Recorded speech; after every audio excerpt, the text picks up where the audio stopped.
WAY and WWAY-TV3.com. This news and weather is brought to you by Two Men and a Truck. For your free quote, go to twomenandatruck.com. twomenandatruck.com.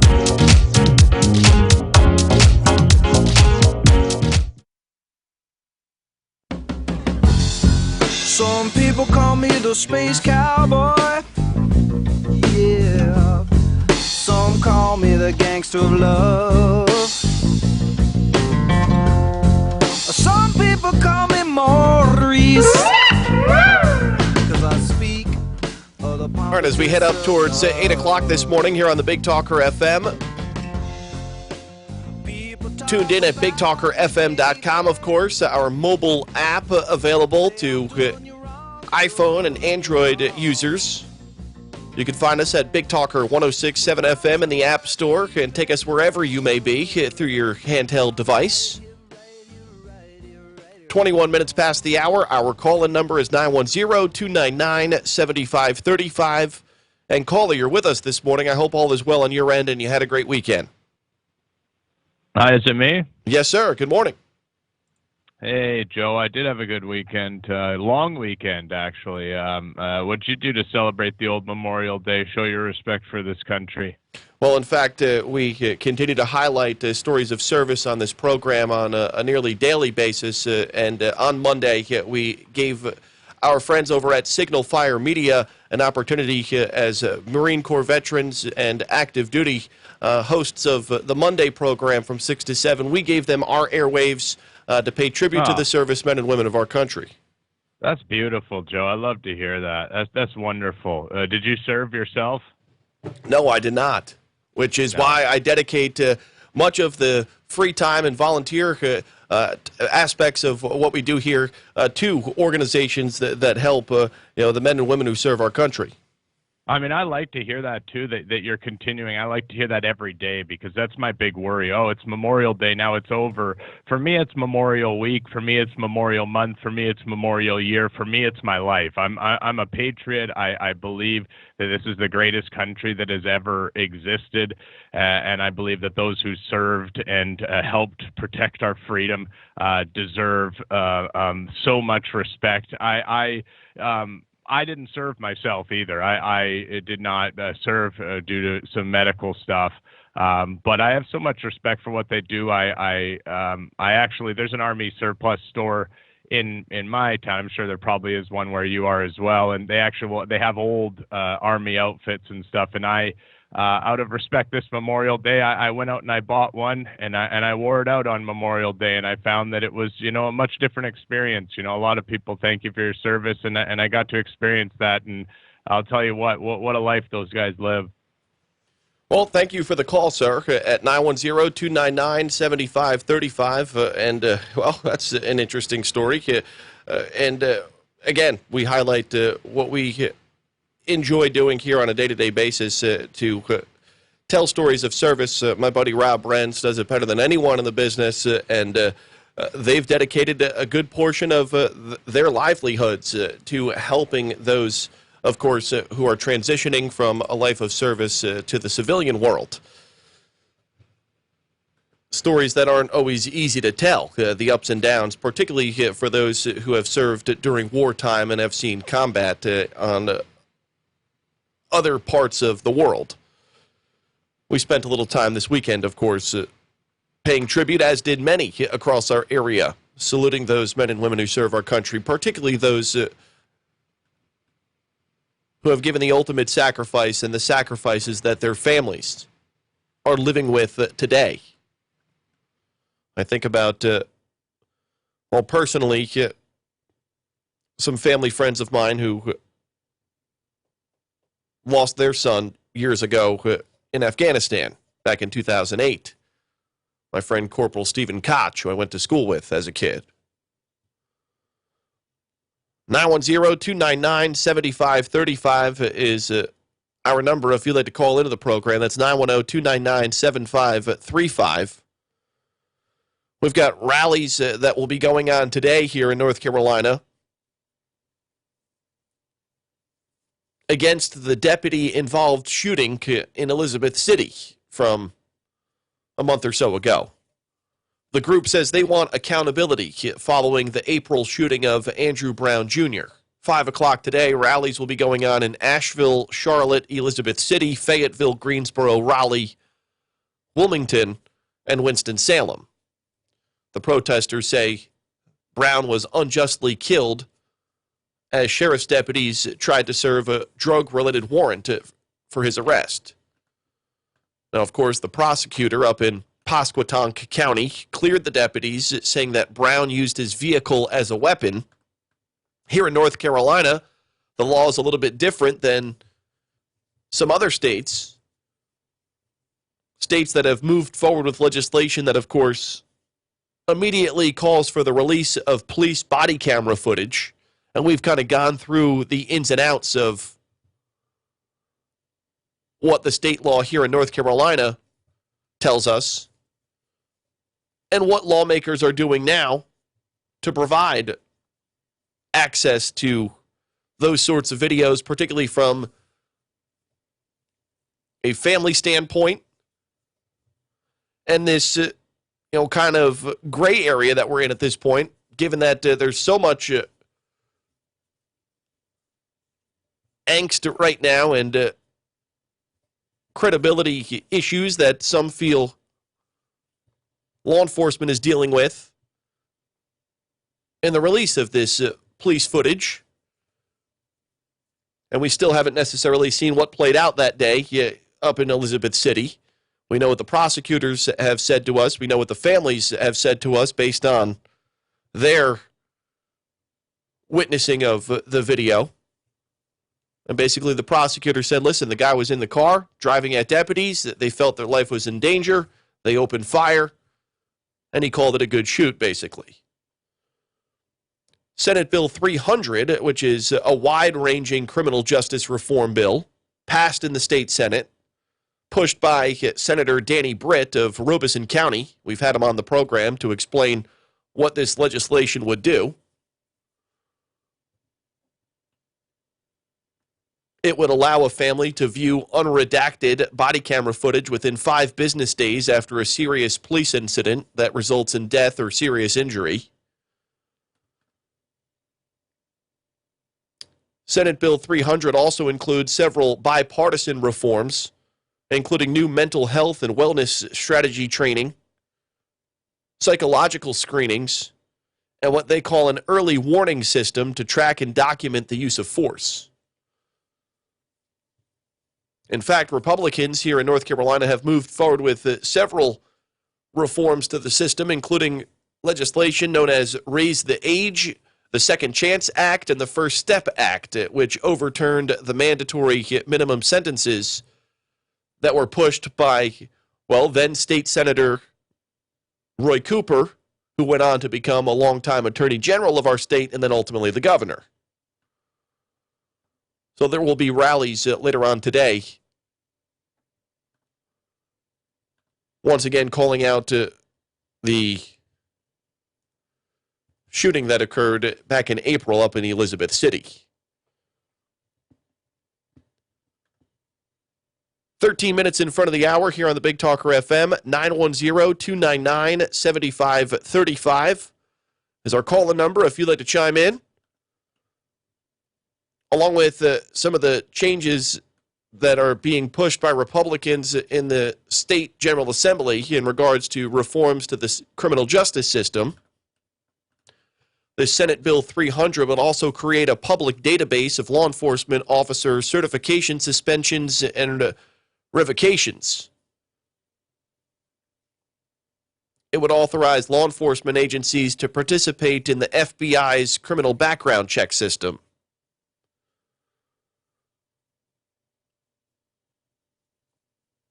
It would provide in-person instruction for mental health professionals and develop policies to encourage officers to utilize the available mental health resources. It would increase penalties for those who resist or obstruct an arrest and while doing so injure a law enforcement officer. It would also increase the penalty and consequences for those rioting in our streets across North Carolina. I say that because over the weekend, on Monday, police here in the Port City arrested 3 people for throwing fireworks and blocking traffic on 3rd Street right near City Hall. 2 of these same people, in fact, are currently facing charges and had their court date continued last week in regards to charges that were brought on them after vandalizing the Trump billboard here in downtown Wilmington last October or so. These same people back on the streets last night getting arrested for throwing fireworks at cars and blocking traffic on North 3rd Street. We'll get you the details on those arrests here in the area from yesterday. Right after the timeout, your calls at 910-299-7535. We are 11 minutes in front of the hour. Senator Thom Tillis going to join us here in 15 minutes.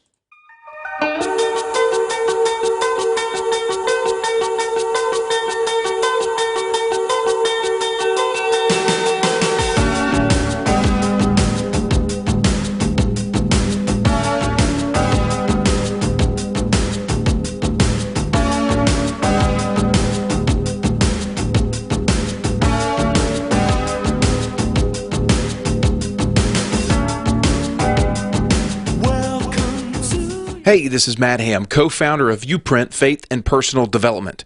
Join myself and Kevin Adams every Saturday and Sunday from 8 a.m. to 9 a.m. on Wilmington's Big Talker for a fun, uplifting conversation about the upside of upside-down living. When you purchase a Golden Technology lift and sleep chair from US Med Express at 1733 Dawson Street, you get the benefit of a lift assist chair, a recliner, a memory button chair, a zero-gravity chair, a Trendelenburg device, and a sleep chair, all in one of the most comfortable pieces of furniture you have ever experienced. Our chairs lead the industry in power lift recliner features and advances in technology. Our chairs are FDA certified as medical devices, which means it's 100% tax deductible, and helps with a number of medical conditions, including arthritis, poor circulation, and sleep apnea. Give us a call today at 910-500-6162 or stop by and experience our chairs for yourself at 1733 Dawson Street. That's 910-500-6162. 1733 Dawson Street in Wilmington. US Med Express. Hey, I'm learning so many great things about CBD from my team. Linda, for example, loves it for sleep and relaxation. Sean, I can't say enough good things about this product, and it really has worked wonders. Gets all that anxiety out of my shoulders, and I go right to sleep at night after I take one of their sleep gummies. She swears by it, as do many of my friends. It's a natural, healthy alternative to pharmaceuticals. By the way, ask your doctor, and I'll bet you're going to hear about the potential health benefits of CBD, and that's because it interacts with our regulatory system responsible for sleep and emotional response, inflammation, and even memory. The bottom line is CBD could be your natural path to better sleep, a calm mind, and discomfort after physical activity. They now have over 2 million customers, no prescription required. CB Distillery, the only source we here at the Sean Hannity Show trust. Just go to cbdistillery.com, enter the promo code PATRIOT, and you get my special discount. Just enter the word PATRIOT when you go to cbdistillery.com. Not available in Idaho, Iowa, and South Dakota. Here's 1 minute of tree knowledge in 30 seconds with K.O. Davis. It's important that you have somebody, a trained professional, to trim your trees. There are these guys out there that just hack trees, and that's the worst thing in the world that you can do. Don't let somebody hat rack your trees. That's a tree term for hat rack. You know how they just cut a tree and it looks like it's just got like a hat rack? These guys just go up and just cut the trees off, and they don't cut it back to the proper spot. Call us, because we care about your trees. Visit KO'sCoastToCoastTree.com. Don't let some yahoo hat rack your trees. Here's Tom Goolsby on the Joe Catenacci Show. People with common sense know that the entire theory of socialism is one big lie. The Big Talker 106.7 FM.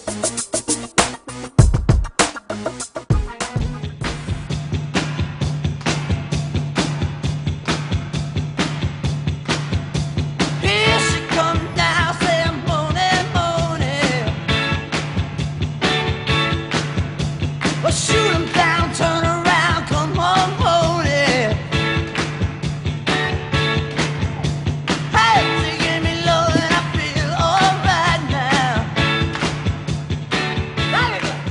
All right, as we move through this first hour here on the Big Talker FM, back from the extended weekend. And sorry, not sorry, I wasn't completely offended like somewhere on the right over the weekend from the tasteless, as you called it, tweets that were sent out by Kamala Harris and Joe Biden. They did pay respects on Monday. They said enjoy the long weekend, and apparently some folks had their thong in a wad over the fact that they weren't highlighting, the men and women who serve our country and the sacrifices they've given, at the tune of millions, of course. But it's a tweet, and for those who thought during the last 4 years that those on the left were being a little critical and harsh of Donald Trump based on what he would put on social media, just get the hell off of social media. That's, in my eyes, the way we could all live a better life when it comes to interacting with people, engaging in conversations outside of the digital space. Again, I'm just no longer infatuated or wanting at all to be engaged in the social media sphere. Frankly, as far as what we do here is the biggest reason why we are still on social media. Fun to keep in contact with, of course, friends and family members, and you can do that privately through the profiles that you create on the many different platforms. But as far as engaging in endless conversations with, somebody you went to high school with 25 years ago on the political topics of the day, I've got better things to do. I hope you do too. And if not, let's go find something better to do. Get yourself a little workout in. Maybe a little swim in the Atlantic. Take your kids out to ice cream. Something. Or get engaged at the local level. Attend your monthly school board meeting or your city council meeting. Go to the many civic-oriented events that are held across the area, whether it be politically oriented and organized through the local parties, the Democrat, Republican Party. And we've got a small faction of libertarians in the area that organize and speak with each other, gather once a month. We've got civically minded organizations that are not necessarily affiliated with any political party. I think about the guys from CIRMA, the Lower Cape Fear Women's Club. There are so many different ways in which you can get engaged without, taking your griefs to social media when it comes to, our way of life and the way in which we are being governed. We've got a lot of things going on here locally, of course. County tossing around the idea of a $50 million bond on the ballot in the next year in regards to quote-unquote affordable housing. We've got another $45 million coming from the federal government through stimulus, the quote-unquote COVID relief, that is going to be spent in some way, shape, or form based on what the county manager has laid out. We're talking about potential property tax increases here in New Hanover County. That discussion will be had over the next week as commissioners here in New Hanover debate the budget. We've got, a school board meeting apparently going on this week where many of the Black Lives Matter activists have said they will be attending. I'm not sure what the agenda is going to be, but nonetheless. By the way, there's lots of money to be made when we talk about the social justice warriors out there. I mean, you have to look no further than one of the founders of Black Lives Matter. Plenty of money to be made in the fight for social justice. I mean, look at, the typical faces that we've seen in all of this over decades. The Al Sharptons and the Jesse Jacksons of the world. Al Sharpton, of course, jumping on an airplane, private jet, telling everyone about it, posting pictures of himself, getting ready to jump on the Wheels Up jet before he went to sit with the family of George Floyd to hear the verdict for the police officer in Minneapolis.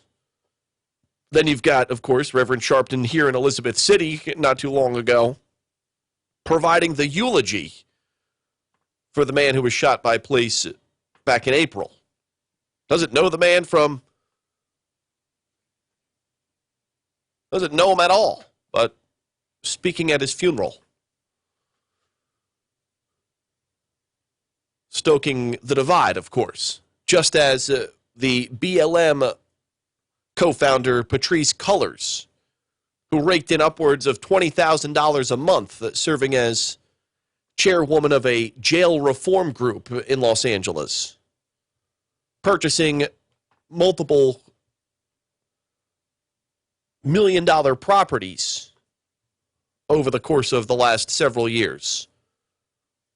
And now, apparently, after taking some heat and making a boatload of money in the fight for, quote, social justice, well, she's now stepping down as executive director of the movement's foundation. Patrisse Cullors, who, again, has made a ton of money on this social justice push in our country, and now is stepping away from the fight after about 6 years because she's going to focus on, quote-unquote, other projects, along with the upcoming release of her second book and a multi-year TV deal with Warner Brothers. So are we advocating for change, and do we truly believe in the things that we're pushing, or are we just trying to make some money off of it? Well, if history tells us anything, we know that there are people who are licking their chops with the divide and conquer agenda and their ability to stir the pot. If it's your life mission to advocate for change, and there's nothing wrong with people making money here in our country, but don't pretend, because that's what it certainly seems like, don't pretend that you're in it for the reasons that you say you are.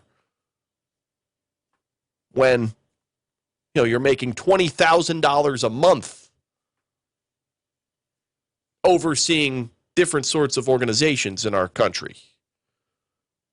And then once you take a little heat, well, you then step down and fade into the sunset with a boatload of cash.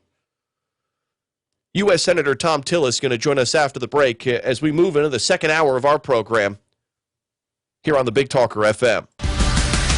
Keeping Southport informed. The Big Talker 106.7 FM WFBT, Carolina Beach. Transmission. I'm Charles de Ledesma. Pope Francis has changed church law to explicitly criminalize the sexual abuse of adults by priests who abuse their authority. It also says lay people who hold church office can be sanctioned for sex abuse crimes.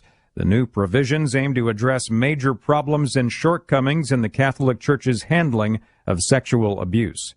For several months now, Iran has been blocking access to the United Nations Atomic Watchdog Agency. The United Nations Atomic Watchdog reported Monday at present it can only estimate Iran's overall nuclear stockpile because it hasn't had access to monitoring data since February. Iran began limiting inspections on February 23rd in a bid to pressure President Joe Biden to lift sanctions reimposed by President Donald Trump in 2018. Trump's action coincided with his decision to pull the U.S. out of the 2015 nuclear deal with Iran.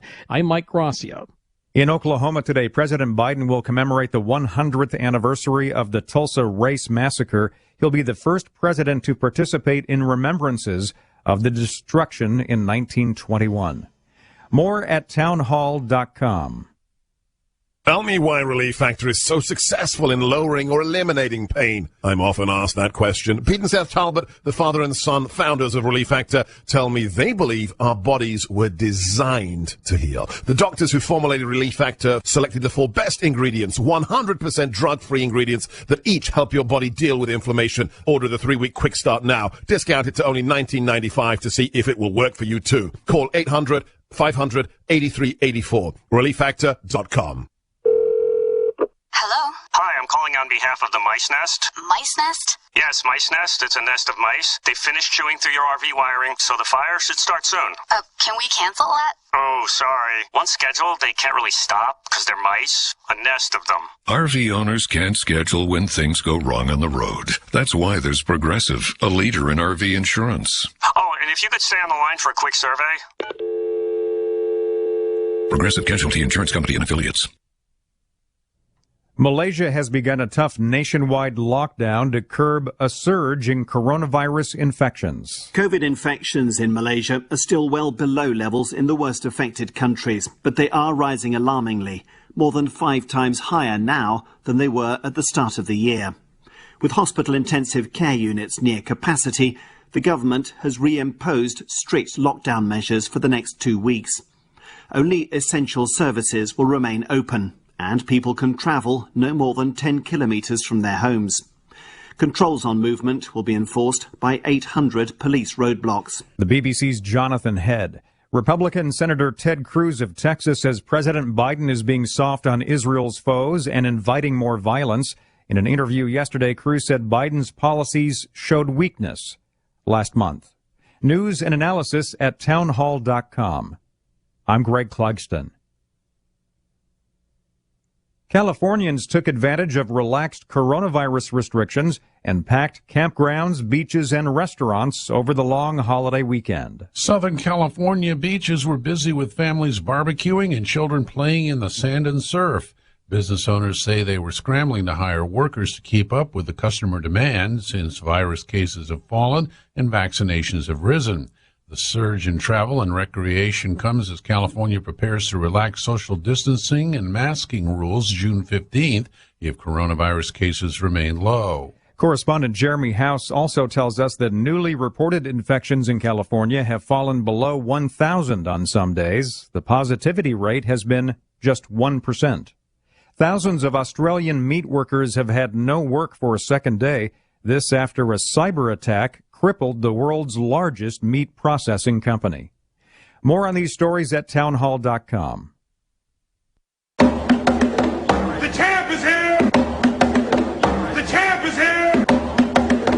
The champ is here! The champ is here! Let me tell you something you already know. The world ain't all sunshine and rainbows. It's a very mean and nasty place, and I don't care how tough you are, it will beat you to your knees and keep you there permanently if you let it. You, me, or nobody is going to hit as hard as life. But it ain't about how hard you hit. It's about how hard you can get hit and keep moving forward. How much you can take and keep moving forward. That's how winning is done. When the moon hits your eye like a big pizza pie, that's amore. When the world seems to shine like you've had too much wine, that's amore.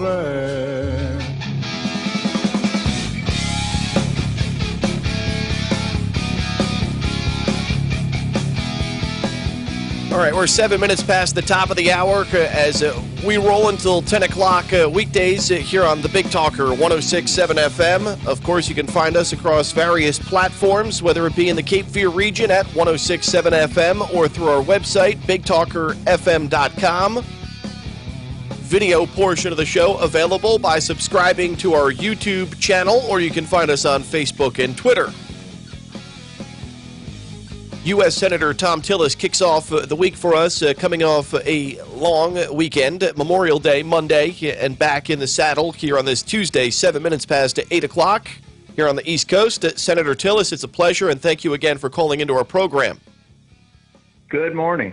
And as we move through this weekend, of course, paying tribute to the men and women who serve and who have given the ultimate sacrifice, to think about their families. I think at the end of the day, little kids, spouses who are trying to navigate life's journey in a way that maybe they never thought would be in their position, as far as having to live life with a lost loved one who gave the ultimate sacrifice to our country in the name of freedom. It's a kind of a chilling thing when you think about the many wives, husbands, and kids who are growing up without moms, dads, and brothers, sisters, uncles, aunts, it's amazing the will that people have to serve and the call to serve here in our country. Well, that's right. We've got to honor all those who paid the ultimate sacrifice, the families who were left behind, and the veterans in a state where we have one of the largest veterans population in the United States and the fastest growing. So I think Memorial Day is a good time for all of us to focus on it, but I hope the folks of North Carolina think about our men and women in service and those who have gone before, thank them for their sacrifice. It's because of them that we have the freedoms we enjoy. Yeah, really, when we talk about, well, we are specifically, embedded between Camp Lejeune to our north and Fort Bragg to our west, a military-rich community here in southeastern North Carolina. No doubt about it. One of the good things that I saw from over the weekend, Senator Tillis, was the fact that, normalcy has basically returned here to our coast. The beaches were packed, the restaurants were filled up, and there was an overspill for many establishments within southeastern North Carolina. But one of the things that I'm hearing from many of the business owners out there is the fact that they cannot find enough workers to move forward in a fashion that they once knew as normal, and to provide that level of service to the customers that they expect when they frequent the local business and try and spend money inside our local economy. How do you see this whole thing shaking out as far as the expanded federal unemployment insurance and benefits, while many states, unlike North Carolina, are starting to scrap the additional sweeteners that have been put in place for the past year due to the COVID shutdown? Well, we've got to get people back to work, Joe. The reality is there are a lot of businesses in the mountains, at the coast, and across the state that are only partially open because they don't have enough employees to get the job done. I mean, I've got a Waffle House here in Cornelius that's shut down with a now hiring sign in it. They're trying to find people to open up their restaurants, open up bed and breakfast, up and down the coast. There are businesses struggling. Our seafood picking and packing industry is struggling.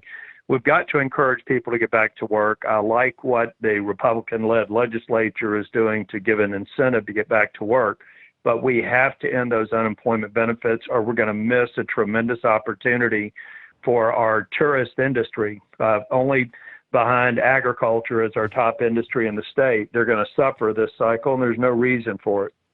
U.S. Senator Thom Tillis with us here this morning, only on the Big Talker FM. Senator Tillis, one of the things that we've all dealt with in the past several weeks, of course, for about a 4 or 5 day period was that shortage or the inability to transport gas to and from the Colonial Pipeline to the different petro stations across our state, all up and down the Atlantic seaboard. And there seems to be an effort being pushed, not seems to be, there is an effort being pushed in Washington, D.C. That takes us away from something that we've enjoyed for the first time in a long time in the past several years under the Trump administration, as far as tapping into the natural resources that we have here in the U.S., becoming less reliant on our adversaries or in positions on the other side of the world as far as how we consume energy. How is that causing a bit of a heartache for many people that are paying more now at the grocery store, more now for pretty much any sort of good that they purchase along with gasoline?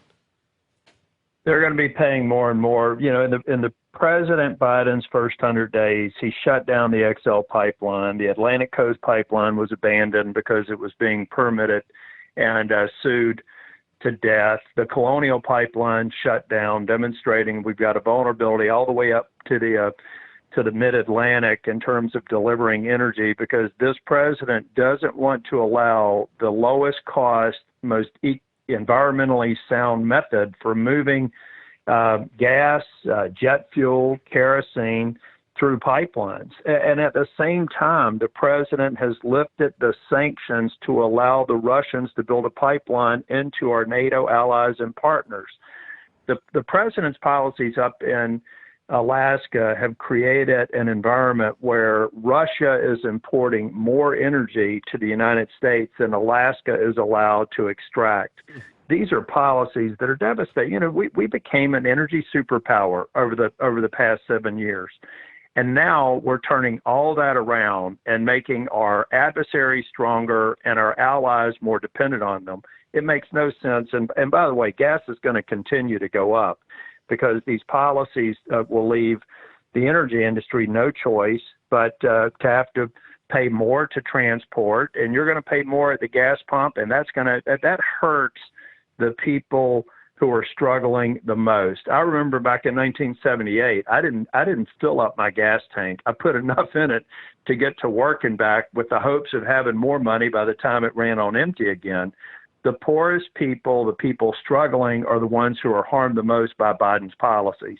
Well, and as we see some of the proposals that are being laid out there discussed as far as infrastructure goes, for instance, another massive multi-trillion-dollar proposal that's been laid out and, strays away from the traditional definition of infrastructure. Not to say that, having the ability for families to get more, pre-K coverage for their kids isn't something that should be debated.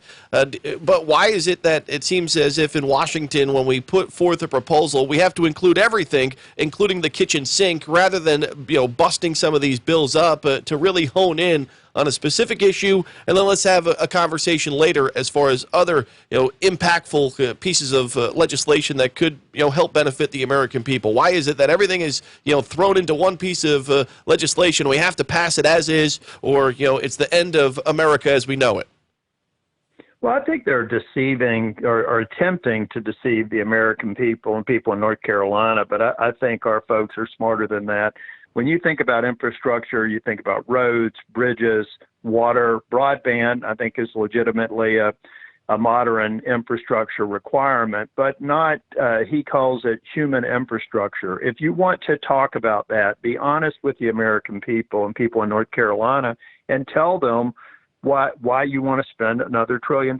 This dishonesty started with the so-called COVID relief package that had less than 10% of spending of almost $2 trillion bill.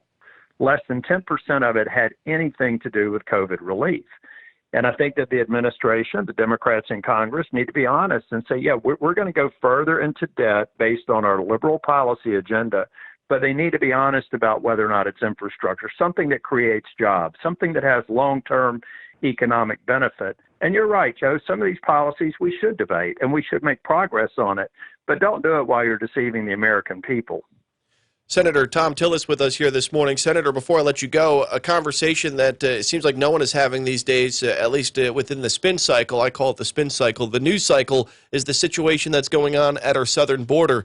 Over the years, you've pushed legislation that would, take into consideration different policies that would move forward with, say, the kids a part of the DACA program, with the caveat that we're going to strengthen our southern border, trying to, play some type of middle of the road and thread the needle. Yet with this administration, well, I guess when you completely ignore a story, it tends to go away. Because that's what seems like to be the case within our southern border right now. You never hear much on what's going on, down at the border of U.S. and Mexico. Yeah, what the folks in our great state need to recognize is several thousand people are still coming across the border every day. People are dying in the process. I witnessed a corpse in the Rio Grande River when I was down there just about 2 months ago. We also need to understand there are 300 or 400 people that Border Patrol calls gotaways. These are not people who want to go to a Border Patrol agent and be processed under asylum claims. These are gang members, drug traffickers, human traffickers that evade Border Patrol every single night. So we're talking somewhere between 1,500 and 2,000 criminals are those who want to avoid detection coming across the border, in addition to the thousands that are making false claims for asylum. About 90% of all the asylum claims, when they go before a judge, a Democrat judge, an independent judge, a Republican judge, they're deemed not to have a valid asylum claim. So we have to do asylum reform. We have to strengthen the border. I've got 3 meetings today with Border Patrol to say, what do we need to get our border under control? And yes, if you're willing to put the money in to get people, technology, infrastructure in place, I'm willing to talk about the DACA population and a potential path to citizenship. The folks in North Carolina need to know that if we don't come to the table and get a compromise that secures the border, we're going to have a flood of illegals come into this country. It's going to be less safe.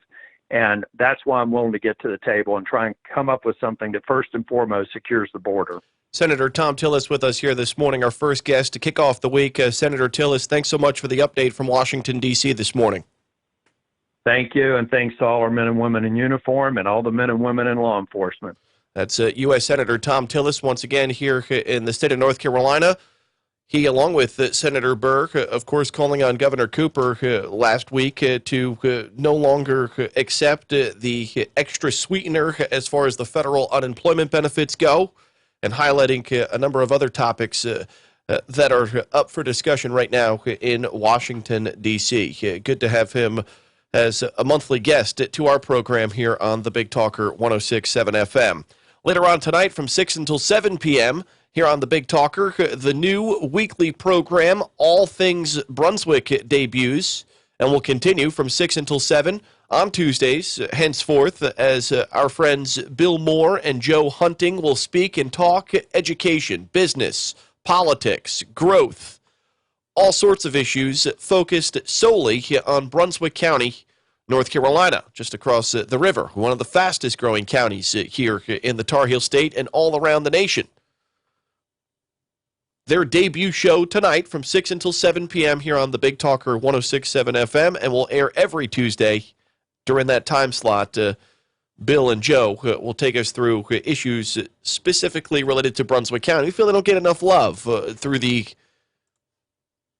daily news cycle here in southeastern North Carolina. So we've got and had an opening, a slot on Tuesdays, and we've now filled it with all things Brunswick, only here on the Big Talker 106.7 FM.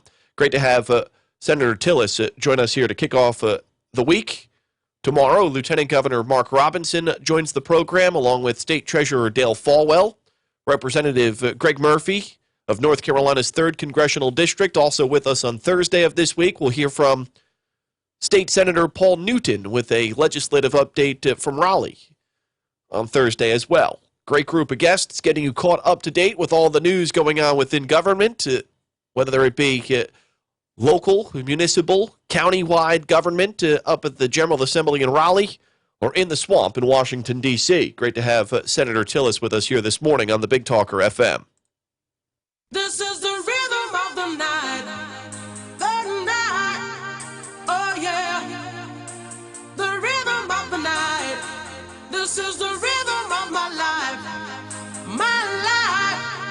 oh yeah, the rhythm of my life.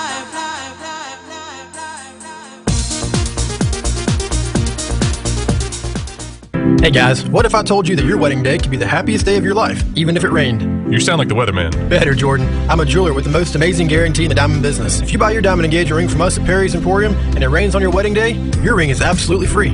It's the Perry's Emporium Legendary Rainy Day Diamond Guarantee. No other jeweler in eastern North Carolina has a larger selection of loose diamonds, diamond engagement rings, and wedding bands than Perry's Emporium, all at the guaranteed lowest price. Perry's Emporium in beautiful Barclay Commons behind Henry's, and on the web at perrysemporium.com. We'll see you when you get here. Hi, I'm Dr. Gabe Frank of the Frank Institute, and I wanted to tell you about our IV vitamin, infusion, and hydration therapies. These IVs are the most effective treatment for vitamin and nutrition deficiencies available, and with our wide range of offering, your treatment can be tailored to your specific needs. Whether you struggle with hydration or nutritional deficiency, injury recovery, low energy, please feel free to check out our IV infusions today. Schedule an appointment at 910-679-8534 or check out all our treatment services at www.frankinstitute.com. I'm State Farm Agent Rob Renz, and I want to help you get to a better state. We are one of the fastest growing and most reviewed insurance agencies in Wilmington. That's because our customers love the personalized attention that we give to you. Let us help you get to a better state by visiting our website at ilminsurance.com. That's ilminsurance.com. Like a good neighbor, State Farm is there. Hey, this is Matt Ham, co-founder of Uprint and the co-host of Wake Up Our Faith, every Saturday and Sunday right here in Wilmington's Big Talker. We invite you to join with our nonprofit movement by participating in the Portable Faith Community. This is a $10 a month tax-deductible contribution, and you get access to daily encouragement, resources, as well as our prayer community. You can go to wakeupmyfaith.com to get subscribed and learn more. That's wakeupmyfaith.com. Hi, this is Justin Humphreys from the Humphreys Law Firm on Eastwood Road. The Humphreys Law Firm is located in Lumina Station, Wilmington, North Carolina, practices civil litigation, intellectual property, commercial, and residential real estate. Please give us a call at 910-332-0721 or visit us on our website, which is www.humphreysfirm.law. You can also listen to me every Thursday from 6 to 7 p.m. on the Big Talker 106.7 FM. Folks, we all know ongoing road construction and traffic can weigh heavy on your vehicle. Since 2006, O'Leary's Automotive Repair has provided comprehensive repair services at affordable prices to get you back on the road in no time. Their ASE certified technicians will help you find a cost-effective repair and maintenance alternatives. O'Leary's has multiple locations in the area in Hampstead, Leland, the Myrtle Grove area, Ogden, and Wrightsboro. O'Leary's Automotive Repair, a trusted, locally owned business since 2006.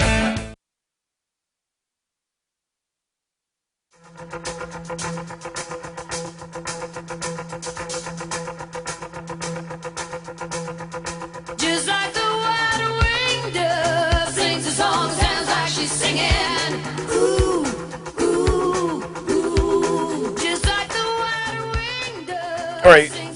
Local attorney Thom Goolsby going to join us here in 15 minutes. We thank Senator Tillis for joining the program here on this Tuesday morning with a little update from Washington, D.C. as far as news of the day goes. See, no need to tune into the cable news networks. No need to get the alphabet soup news on a nightly basis. You get all the information you need to know from 7 until 10 a.m. Monday through Fridays locally. Talk of the day here in Wilmington, the surrounding areas. Legislative updates on a nearly daily basis.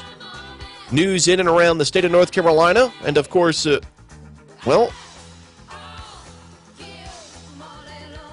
conversations from our elected officials in Washington on a weekly basis as well, right here on the Big Talker 106.7 FM. Attorney Thom Goolsby going to join us here in 15 minutes. We'll also hear from Bill Moore. As I said just a moment ago, the new local program, All Things Brunswick, debuts tonight and will air weekly on Tuesdays from 6 to 7 p.m. here on the Big Talker FM, highlighting news of the day coming from Brunswick County with elected officials and others as part of the conversation. I believe later on tonight you'll hear from Brunswick County Commissioner Randy Thompson along with State Representative Charlie Miller. Representative Miller going to join our program in just a couple of days as business returns to our state capital in Raleigh. 910-299-7535 is our number, and caller, you're with us. Good morning. Hey, Joe. How are you this morning? Oh, I'm doing great. It's the Fish from Carolina Beach. I'm doing great. How are you? Great. I'm really enjoyed your conversation with your U.S. Senator, and I'm looking actually more forward to listening to your conversation with former Senator Goolsby later on this morning, and I hope you have the opportunity to ask him some really pertinent questions, which I'm sure you already got some lined up, but the ones I'm thinking about, of course, are the tenure an ongoing debacle that's going on with this 1619 author, former New York Times author, Hannah Jones, I think her name is. Anyway, I hope he can say something, because I know anything he says is probably going to be later on held against him. In addition, hopefully, ask him why can't they just abolish tenure? That's just the stupid thing I can ever think of for a college to have, is give someone tenure, a lifetime tenure, and then to allow them to continue to draw checks from the government or state without any accountability. Yes, pretty amazing. Good job if you can get it, right? I mean, isn't that how all things work when you're able to cozy up into these positions, as you said, with zero accountability and spew the things you're able to spew towards our young people? There's no sort of measuring stick to say whether they're doing their job effectively, so long as they get that that label. They're able to operate pretty much as freely as they want to within the system. Other than maybe stealing from somebody or killing somebody, you've pretty much got a job for life. Yep. Hey, Fish, were you tuned in earlier today when we got that call from the guy who started to question, of course, our efforts to support the men and women who serve our country, and he talked about going to a military surplus store and dressing up as a member of our armed forces on Memorial Day? I thought that was a little odd. I don't know if you were tuned in earlier today. I think he was trying to pull something out of me that I wasn't going to take the bait here this morning from. Unfortunately, I didn't make it to your show early this morning. I was engaged in other things, trying to get my water system working properly because my water softener crapped out on me. Oh, I was working on that's no fun. Yeah. Well, Fish, you have a great day, and I hope you enjoyed the weekend. I know, Pleasure Island was packed, so I'm sure you just hunkered down for the better part of the last couple of days like the locals typically do during these times. Oh, yeah, I was civically oriented at the Shucking Shack for 2 hours, sucking down some There you go. old martinis. Well, Fish, I hope those martinis were tasty, maybe with a couple of oysters. Char grilled is the way in which I like them best. And I know that there were many local establishments that were packed to the gills over the weekend. Very happy for these business owners. I know it was a wild one. I thought the one place I went to for brunch yesterday said better part of Saturday or Sunday, I should say, because of the change in weather and the cloudy conditions, that most of these retail stores, the local restaurants were packed busier than usual. In fact, at the place I went to brunch yesterday, they said their Sunday was their busiest day ever in the history of their restaurant, which has been in existence for the better part of 2 decades. Their busiest day ever was Sunday, and their kitchen said they went nonstop, toe-to-toe for about 8-9 hours on Sunday, only to turn it around, of course, on Monday with an early brunch for many. To see all the people out spending money, some sort of normalcy out there. It was a pleasant thing and a sight to see. Other than the 2 women that I saw wearing a mask while waist-high in the ocean. Thought that was a little confusing to me. I'm like, that can't feel very good over your mouth when you're getting salt water up in your grill and then having that cloth mask rub up against your skin. Talk about irritation. Wilmington police arrested 3 people over the weekend for throwing fireworks and blocking traffic on North 3rd Street in downtown Wilmington. That was Monday evening. According to the local police department, Marion Timothy Joyner, Andrew James McManus, and Joshua Gordon Ziesnis were arrested for resisting arrest. Cops received a call about fireworks being set off right on North 3rd Street. And when law enforcement arrived, the 3 men were blocking traffic. They then left the street after being ordered to do so. Ultimately, they came back and began disrupting traffic again, which led to their arrests. 2 of the men, Tim Joyner and Joshua Ziesnis, members of the lowercase leaders, also charged with vandalizing the Trump billboard in October. They're facing these charges. They had their case continued, last week? As activists, their buddies, were in the public eye, knew that the court date was going to be heard. They unfurled a no cop zone banner around the columns in front of City Hall, on the steps of City Hall, no cop zone. These activists wanted their charges to be dropped. Again, charged with vandalizing the Trump billboard in October downtown Wilmington, and the players were, again, same guys, out on the streets of downtown Wilmington Monday night throwing fireworks on 3rd Street and blocking traffic. So the question is, When is enough enough? When are we going to increase the penalties and consequences for doing the same thing over and over and over again and getting nothing but a slap on the wrist? Of course, the case continued in regards to the Trump billboard that was vandalized. That case continued from last week. And their activists are calling for these charges to be dropped. I'm wondering what the protest will be today. Well, we know that there will be rallies at 5 o'clock this evening across the state in many of our cities in regards to the police officer involved shooting up in Elizabeth City from back in April. Of course, the prosecutor in Pasquotank County has pulled back and said that they will not be charging the law enforcement officers involved because the man who was killed was using his car as a weapon through his view based on the evidence and the footage that, well, we have not necessarily have been able to see, with the exception of the man's family. And there are kind of conflicting stories as to what played out that night. Local attorney Thom Goolsby is going to join us after the timeout here on the Big Talker FM. Our former state senator is with us every Tuesday morning inside this 8 o'clock hour here on the Big Talker 106.7 FM.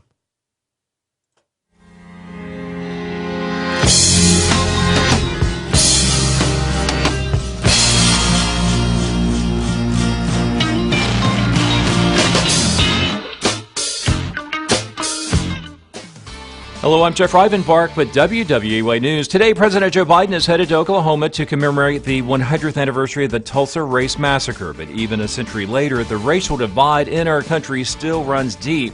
Memorial Day marked the 100th anniversary of the Tulsa Race Massacre, in which a white mob killed some 300 black residents and destroyed the thriving Greenwood business district, often referred to as the Black Wall Street.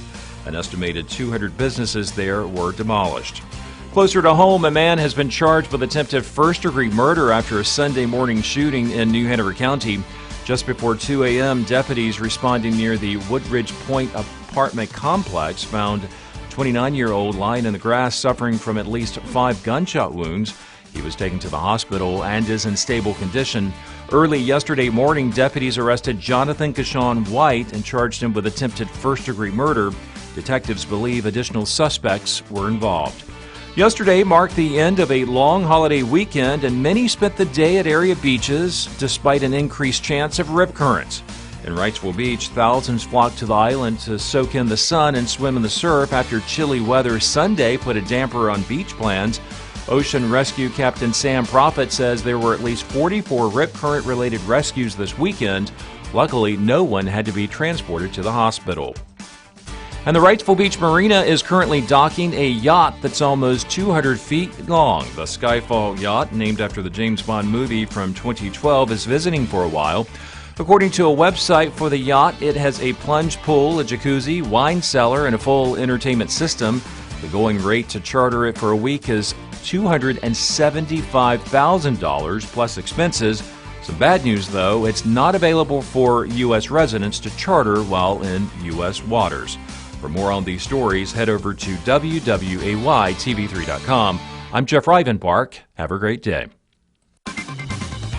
Happy Tuesday, everybody. I'm WWAY meteorologist Ramel Carpenter with your Storm Track 3 forecast. Well, today's going to be another quiet one out there across the Cape Fear. Temperatures inland of the coast are going to jump into the low to middle 80s, and along the coastal areas, we're going to top off in the upper 70s with a good deal of sunshine and clouds. Lower humidity as well, but that all changes late tonight. We have a chance for some coastal showers to make its way onshore with temperatures falling down into the low to middle 60s. Get your full forecast on WWAY and WWAYTV3.com. This news and weather is brought to you by Two Men and a Truck. For your free quote, go to twomenandatruck.com. twomenandatruck.com.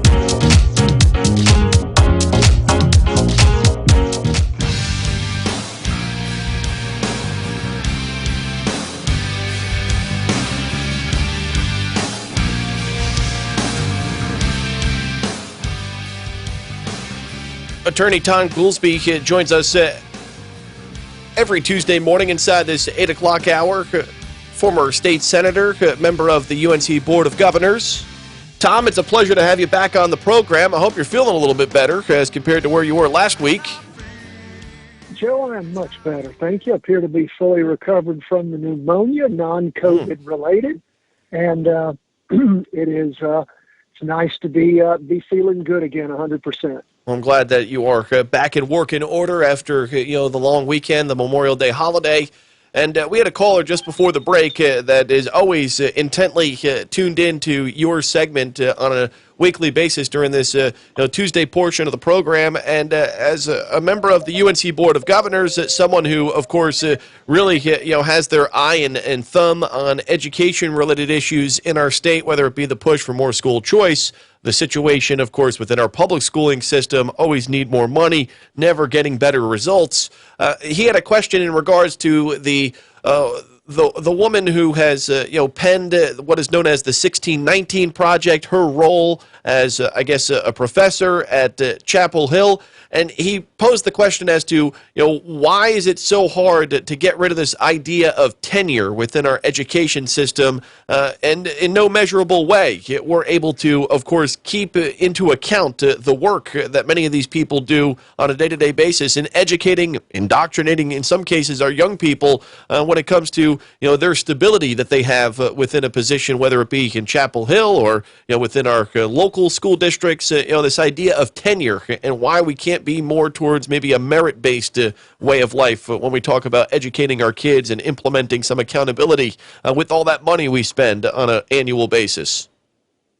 Joe, you are completely right. Tenure, of course, was originally posited as being necessary to protect academic freedom. Now, we did see it work for the likes of course, our friend Mike Adams, who, of course, died last year tragically. But he was one of the only conservative, truly outspoken conservative professors that we had in the entire UNC system. And, of course, they were not able to get rid of him because he was tenured. So tenure came about originally to protect academic freedom. And now, of course, the problem that we have with it is as things have progressed, I use that word, as they have progressed along, we can see the issues that you have with it when you have folks that may not be carrying their weight or just the inability to even know exactly what they are up to. I do think, Joe, as I look at the way education continues to move along, I believe that we're going to see, just like we're seeing in society in a lot of different ways, a number of shakeups occurring.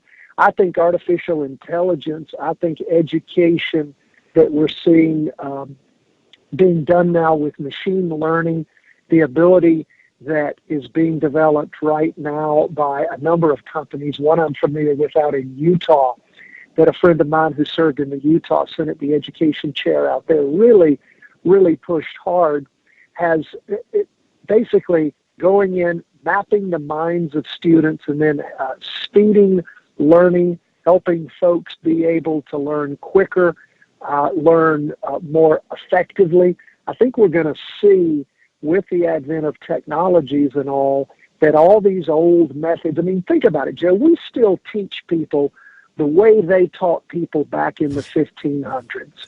In most cases, a professor comes in, and I know because I taught law for 18 years, and you dust off your old notes, you update them as you need to. But again, even in the law, things don't change all that much. You might have a few new cases that change things, and you repeat what you repeated the year before. Of course, you reach out to students. I mean, I always got high ratings as a professor, but let me tell you, it wasn't rocket science.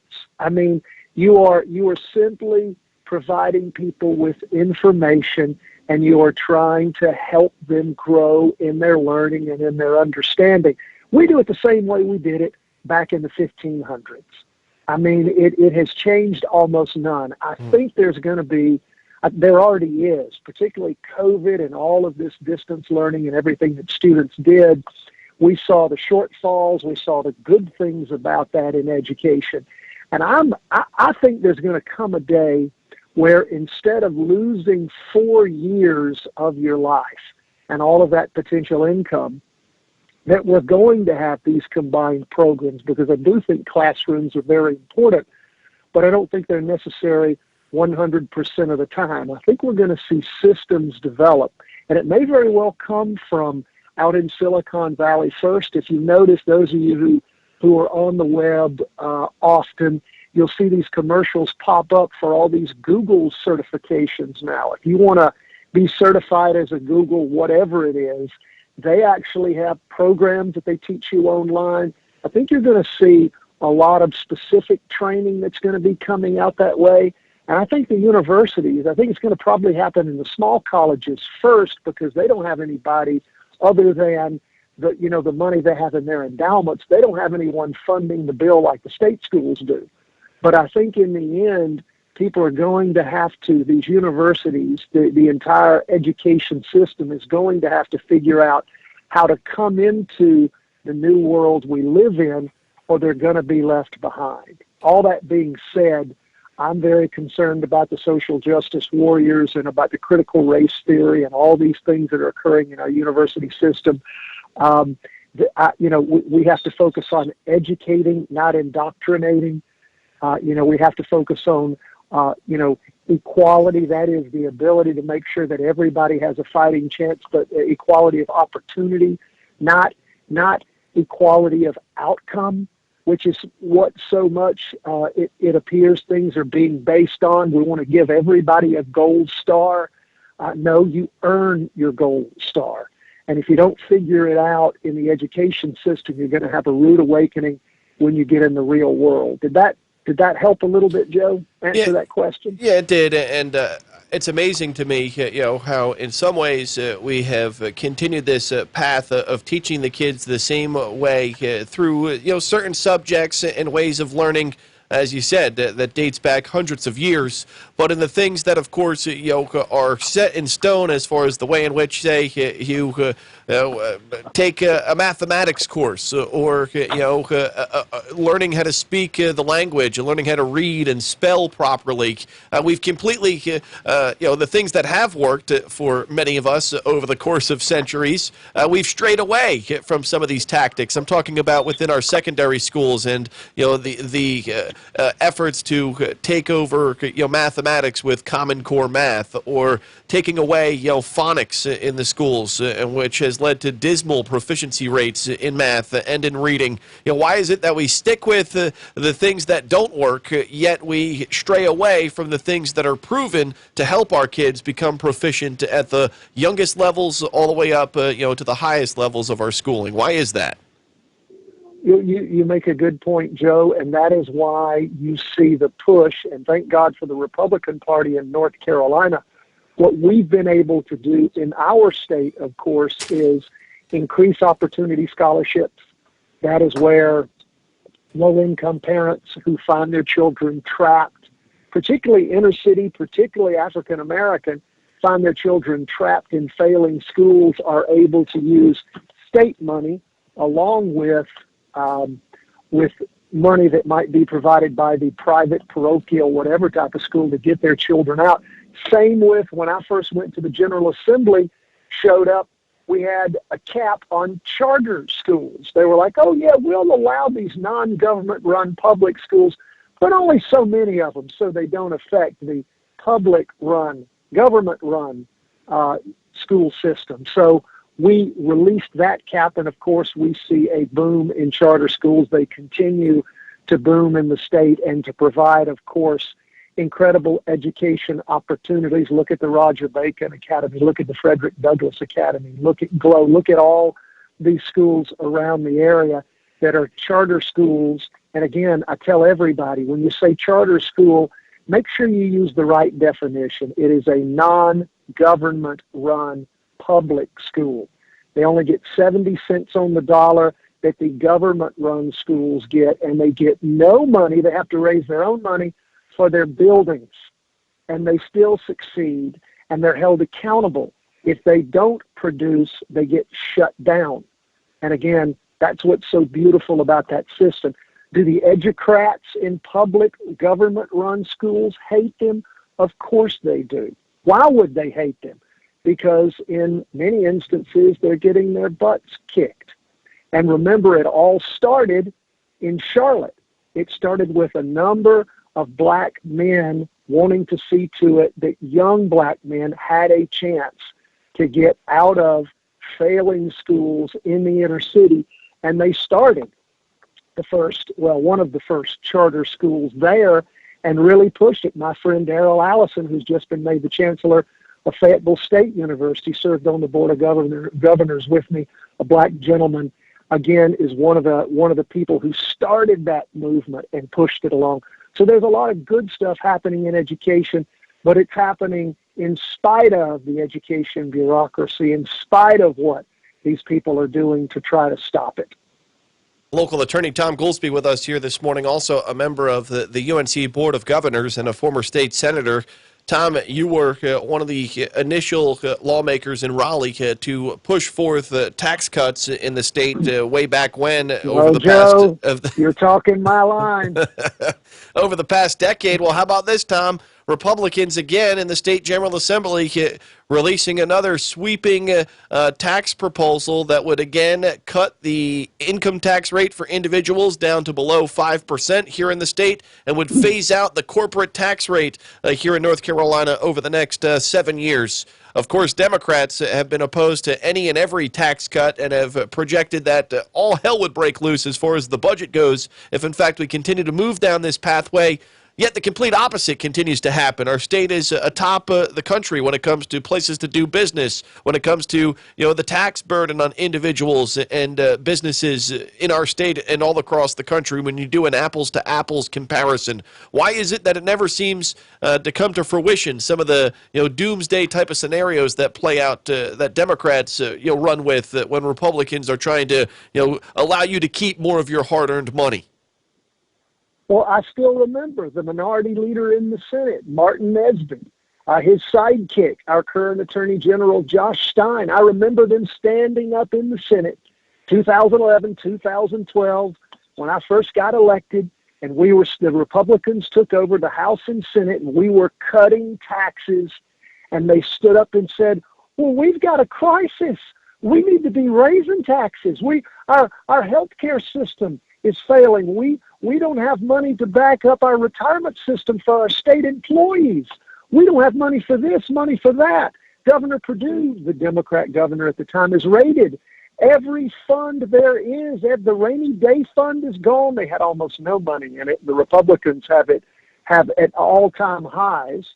And she's raided every trust fund. We got nothing. You guys are fools. You've got to raise taxes. You've got to come up with more money.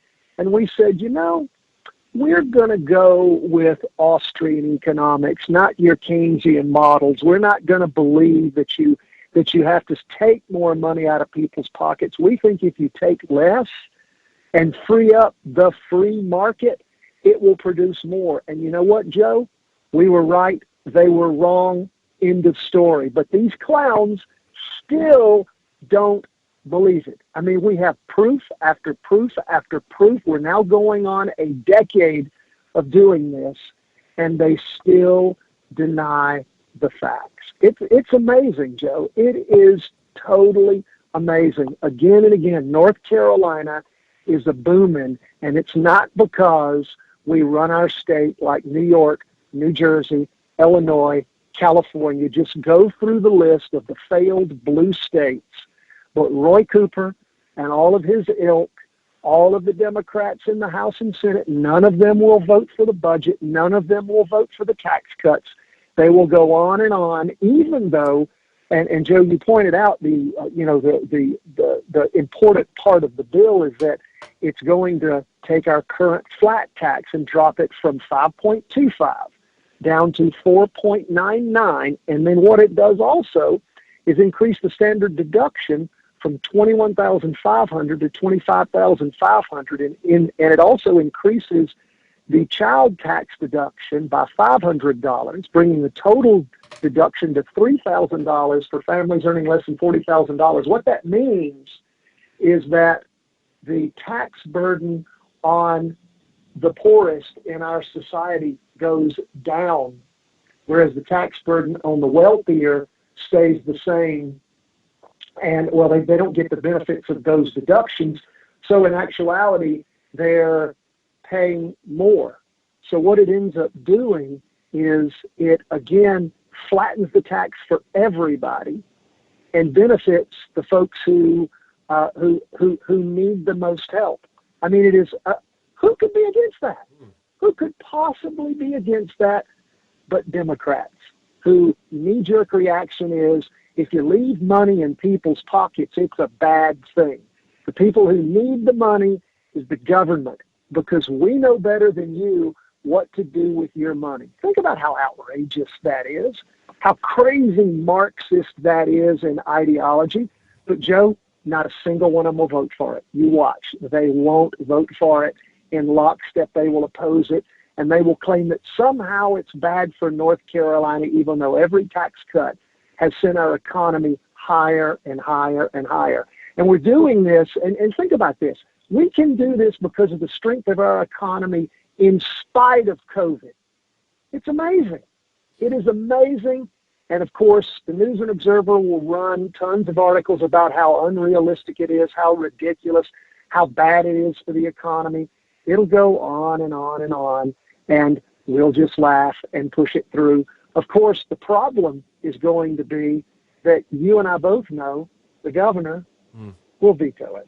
You watch. Mark my words, he'll veto it, and he'll stand up and trumpet how it's bad for North Carolina and we need more money for education, even though Republicans are increasing that 39% per child. So it's crazy. Yeah, I mean, when you look at what has happened in North Carolina over this 10-year period, about the past decade, people, businesses flocking to North Carolina in droves. I think we're the 6th most relocated state in the past year, according to United Van Lines, and that's a decade-long occurrence that we have seen, thousands of people each year flocking to the Tar Heel State for many different factors, whether it be for work, for play, for retirement. There's a number of reasons why people are coming to North Carolina. The state's business climate, the tax structure may be, one of the top considerations as to why, quality of life. And as you mentioned, they allege the Democrats do, as far as the $5 billion, by the way, surplus that has been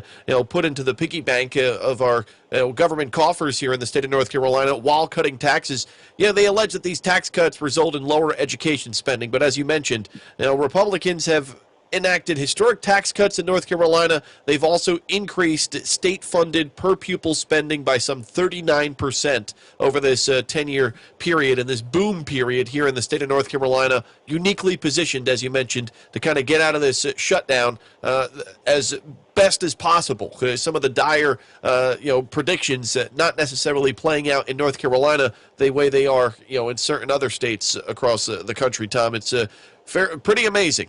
But, Tom, in regards to tax cuts, we got a recent announcement lately that Apple would be adding it to their portfolio and building a new campus here in the state of North Carolina. When we talk about tax incentives versus tax cuts, there's a bit of a difference there, because it reminds me of the continued hypocrisy that we see from some of our politicians. I mean, you hear the governor talk, for instance, all the time about the little guy, or those, of course, who are dealt a bad hand and feel systemically oppressed in our country and within our state.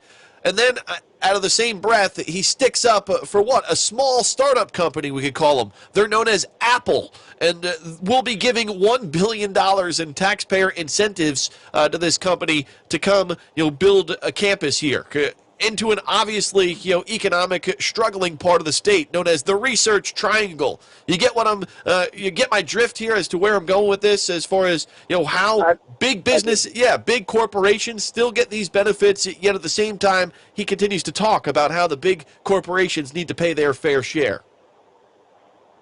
I do. And Joe, the best tax benefit that we can give everyone, the best thing for our economy is doing what we've been doing.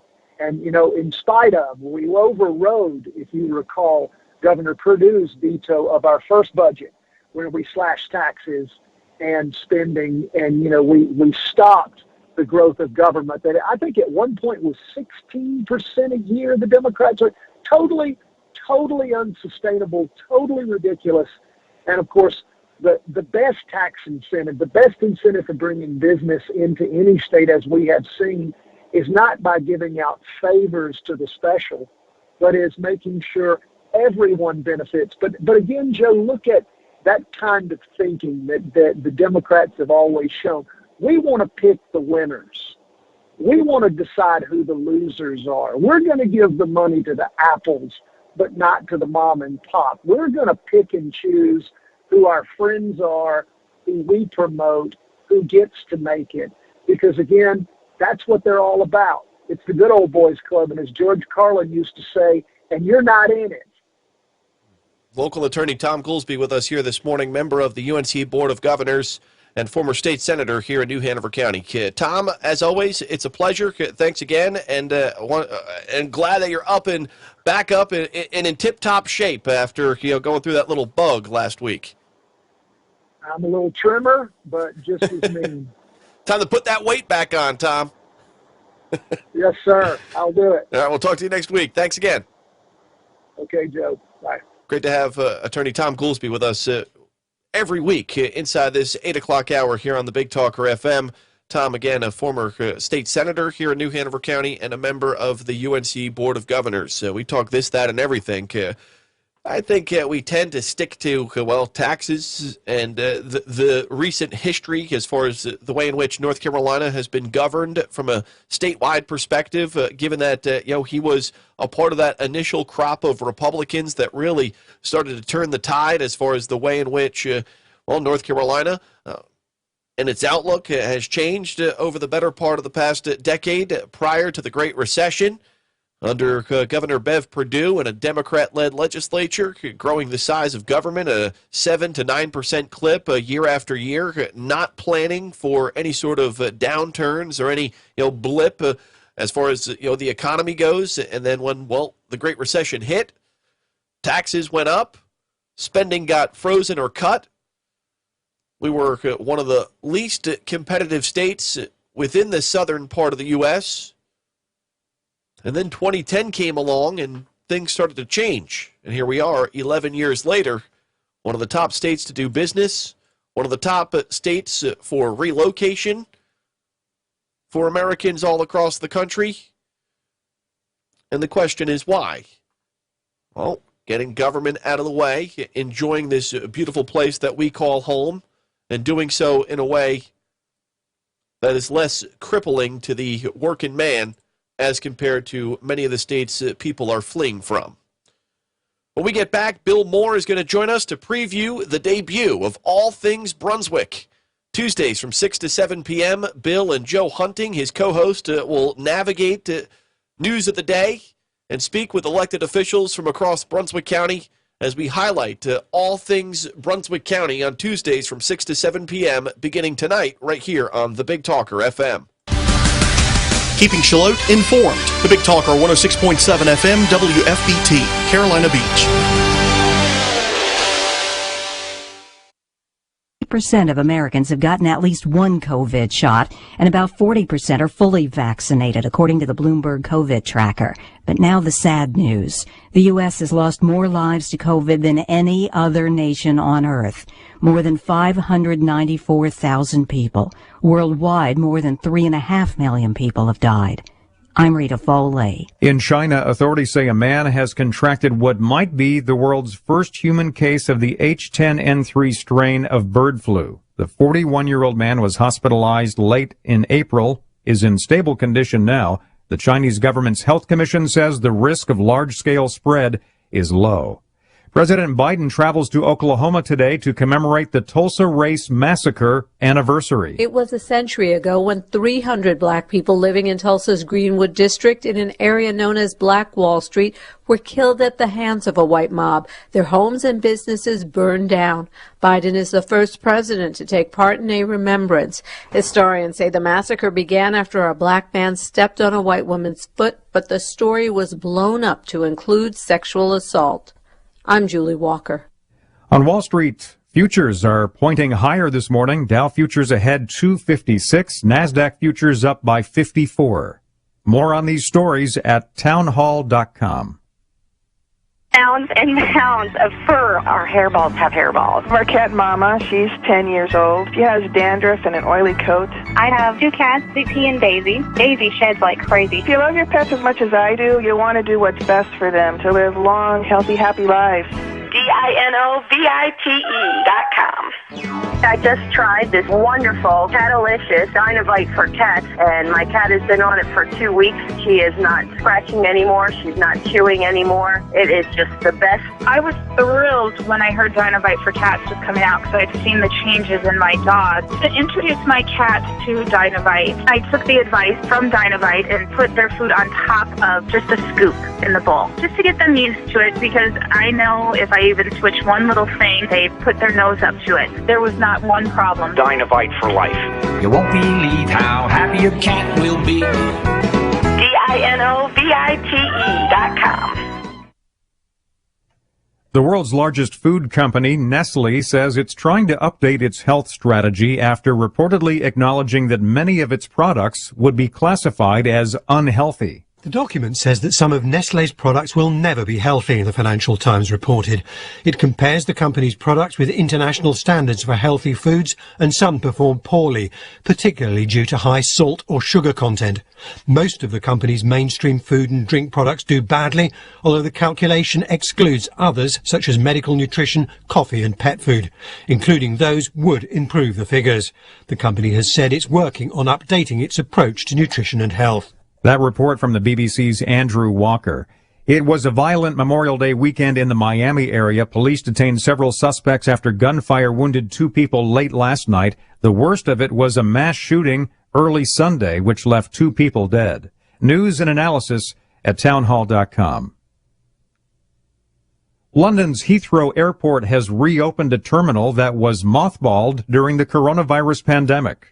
Correspondent Jeremy House with that story. The terminal will handle passengers arriving from high-risk countries. Britain has barred travelers from a red list of 43 coronavirus hotspots, including India, Brazil, and Turkey. UK citizens and residents returning from those countries face a mandatory 10-day quarantine in a hotel. Critics have complained that red list passengers have been using the same arrival halls as travelers from other destinations, though in separate lines, since hotel quarantines were introduced in February. Jeremy House reporting. Authorities say a huge American flag and several smaller flags were stolen from a Southern California veterans cemetery over the Memorial Day weekend. The LA National Cemetery's gates were closed at the time. More on these stories at townhall.com. The champ is here! The champ is here! The champ is here! The champ is here! Let me tell you something you already know. The world ain't all sunshine and rainbows. It's a very mean and nasty place, and I don't care how tough you are, it will beat you to your knees and keep you there permanently if you let it. You, me, or nobody is gonna hit as hard as life. But it ain't about how hard you hit. It's about how hard you can get hit and keep moving forward. How much you can take and keep moving forward. That's how winning is done. When the moon hits your eye like a big pizza pie, that's amore. When the world seems to shine like you've had too much wine, that's amore.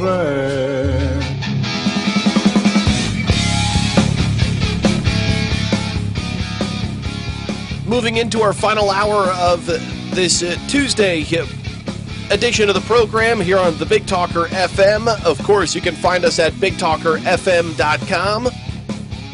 Our live audio feed available through our website each day, along with the video portion of the program on YouTube and Facebook. Our call-in number is 910-299-7535. That's 910-299-7535. Now, over the past year, you've heard me time and time again talk about some of the great local programming that we have here available to you through our 106.7 FM signal and the various platforms you can tune into us each and every day. And this has been an effort that we've consciously made over the past year and a half now to fill up the 6 to 7 p.m. slot on weeknights with local programming along with some of the great voices that you hear on the weekends that begin. It begins at 8 a.m. on Saturdays and then continues through, 2, 3 o'clock in the afternoon Saturdays. Sunday morning is filled with local programming. And then again, Monday through Thursday from 6 until 7 p.m., you can hear some of the best local voices in News Talk Radio here across southeastern North Carolina. We've got the Signal Fire Radio Boys on Monday, veterans of this great country, still some serving actively, talking and following the life of transition from a life of service into the civilian world, the struggles, the ebbs, the flows, the ups and downs, the different resources that you can access if you, a loved one, a family member, or friend are going through that experience, as hundreds of thousands of people do here in our country on an annual basis, meaning transitioning from a life in the military to the civilian world. On Tuesdays, our friends Bill Moore and Joe Hunting, beginning tonight, their debut show, All Things Brunswick, will air from 6 until 7 p.m. on Tuesdays here on The Big Talker. And with that said, Bill joins us here today on the phone line as he preps for his 6 p.m. airtime tonight. Bill, it's a pleasure, my friend. I hope you enjoyed the weekend. It was a busy one, but a great one. You know, we still have to remember that it's Memorial Day, and though we have our hot dogs, we have to thank those people that made the ultimate sacrifice to let us have those freedoms. No question. And, part of these great freedoms comes the freedom of speech and the ability to, talk about whatever we want. And given that we all have a platform to do so, you came to me with this idea that you wanted to focus on things related to Brunswick County. All Things Brunswick. It will debut tonight from 6 to 7 p.m. What was the motivation and inspiration behind gathering the necessary resources together to put forth this sort of content on a weekly basis here on The Big Talker? Brunswick County is the fastest growing county in the state, the fourth fastest growing in the country. And as we keep growing, there's a lot of good things happening there, and nothing away from New Hanover County. They're a great place to live, but sometimes we're overshadowed and people don't know the good things happening in Brunswick.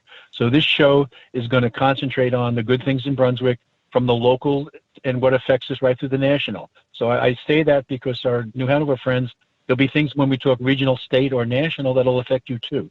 But our primary focus is going to be working with Brunswick. And with that said, you now reside in Brunswick County. You're also a member and founder of the Southeast Republican Men's Association. What will kind of be, the topic du jour tonight as you cruise through your first hour here on the Big Talker FM on Tuesdays? Well, we're very fortunate to have two guest speakers coming in to talk to us. First of all, it's the chairman of North Carolina's Republican Party, Michael Whatley's coming on board to talk to us, followed by Randy Thompson, who is the chair of the Brunswick County Commissioners. And they're going to talk issues going on in Brunswick or national as appropriate. And then after that, we're going to have a discussion on charter schools, what they're like, what's going on in Brunswick, and what the dangers are out there and what's being threatened at the national and other levels. That's a pretty full show to start. When you talk about what you'll be doing, you have a tag team partner. His name is Joe Hunting. Give us a little info and background on Joe and how you guys came to be a team that will be navigating all things Brunswick tonight. Joe has been on the radio in Florida for a while, working with a company that did a regular broadcast, and he came to a meeting at the Brunswick County Republican Club one night, and I was talking about starting a show as a goal. And he came up to me and said, I think we can do this. So we started working together. We've put together a format that involves bringing in guest speakers at varying levels and taking on topics that are of interest to the Brunswick people, and it's sometimes regional or better, but important things that people need to hear about and think about. Bill Moore, once again, will be co-hosting the Tuesday program beginning tonight from 6 until 7 p.m. titled All Things Brunswick, and they'll be highlighting issues surrounding Brunswick County, whether it be politically, education-related, growth, development, all across the board, whether it be some small municipal issues that may be going on in Southport, Oak Island, Boiling Spring Lakes, the town of Leland. Bill will have his thumbprint on all of it over the course of the next number of months on Tuesdays from 6 until 7 p.m. Bill, in addition to, of course, this program, what else are you up to? I know you'll be back on Thursday through CIRMA, but as far as focusing in on Brunswick County, what can people do to contact you if they have a topic that they would like you to examine as it goes over the bridge? Thank you for that opportunity. You can reach me email billmore622@gmail.com. Any suggestions are appreciated.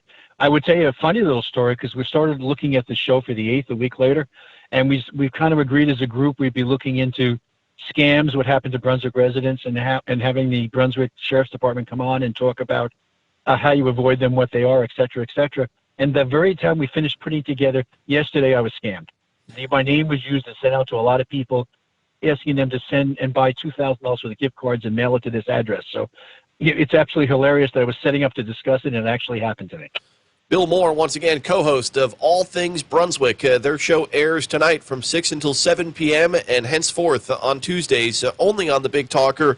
Bill, I think you're onto a great idea here, and I know the residents of Brunswick County and those who tune into the Big Talker FM will have their ears perked up. As you mentioned, there's a lot going on across the river, and we don't necessarily get all the ins and outs of everything on a day-to-day basis through the news cycle. Glad that you'll have this hour on Tuesdays to keep everyone up to date. Joe, if I could just get in a second, future shows are going to zero in on the Charters of Freedom program that happened by the county commissioners. We're also going to be looking at having the DA come on along with the clerk of courts to talk to us about what goes on in the court system, the renovations, and issues like that. So it's going to be an exciting show. We're looking forward to doing it over the months to come ahead. Well, Bill, I look forward to tuning in tonight. Thanks again for the call, and we look forward to tonight's broadcast. Thank you.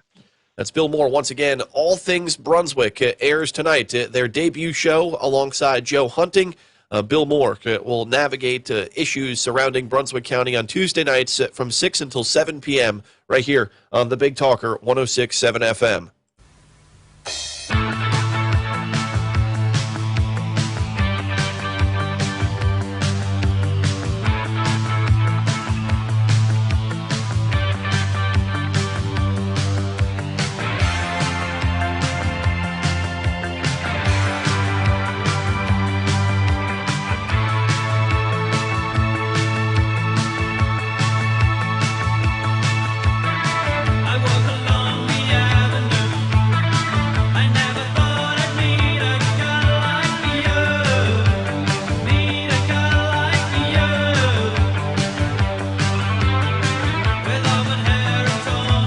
We interrupt to bring you this horrible news. Experts say we'll see larger numbers and different breeds of mosquitoes to wreak havoc on your backyard, making this year one of the worst. Anopheles inculate mosquito. Yeah. Experts also say there is only one defense against this onslaught. Call the Bugman from Bugno Pest Control. That's Mr. Bugno to you, pal. Bugno Pest Control's mosquito-killing formula keeps your yard bug-free. Call Bugno Pest Control, 910-367-2501, or visit bugnopestcontrol.com. Take back your yard. When the war between the states began, North Carolina answered the call for Southern independence. From the mountains to the ocean, North Carolinians volunteered to defend their state. They came from all walks of life. Some were farmers and craftsmen, others politicians and professional soldiers. The Old North State would eventually send 125,000 of her sons into service, more than any other state in the Confederacy, and over 40,000 gave their lives for the cause. On August 11, 2001, the Confederate Veterans Memorial Forest on the Blue Ridge Parkway was rededicated.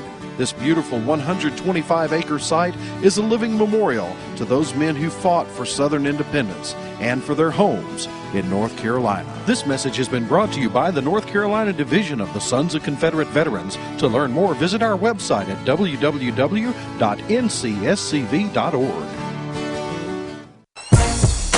Hear Thom Goolsby on the Joe Catenacci Show. People with common sense know that the entire theory of socialism is one big lie. The Big Talker 106.7 FM.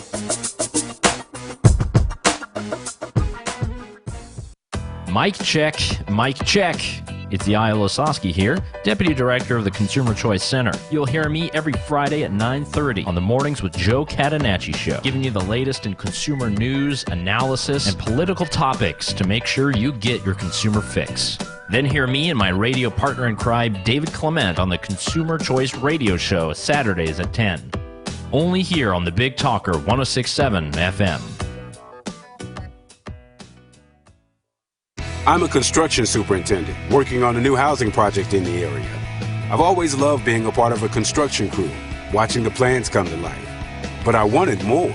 I went to CFCC and trained in construction management technology. Now my skills allow me to have the life I once dreamed of. I make great money and can get a job anywhere. I got my start at CFCC, and you can too. Visit cfcc.edu/trades and get started today. Hey, this is Matt Ham, co-founder of Uprint Faith and Personal Development. Join us for Wake Up Our Faith, a real conversation about living out your faith between Sundays, streaming live every Wednesday at 11 a.m. on Facebook, YouTube, and Twitter. Catch the replay every Saturday and Sunday at 8 a.m. on Wilmington's Big Talker 106.7 FM. Stop by and visit us on the web at uprint.life.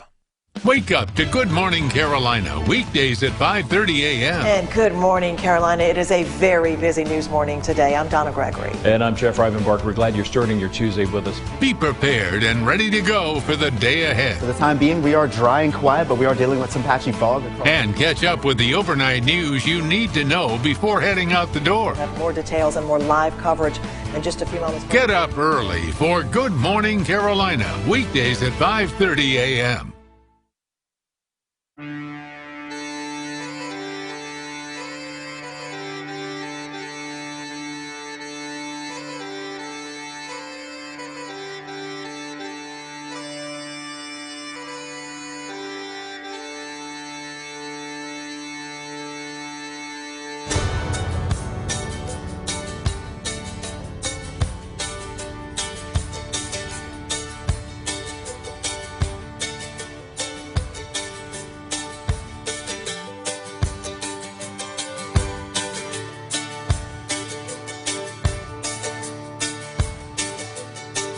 Well, my name's John Lee Pettimore.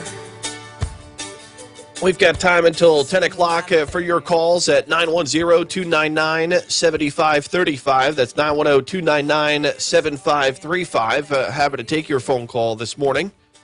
Portions of our program brought to you by our friends at Bugno Pest Control. Rated the #1 pest control company in the area by Home Advisor for 3 years straight. Bugno, Dennis and his son DJ, family-owned and independently operated business, put their 20 years of experience to work for you. You can call them at 910-367-2501.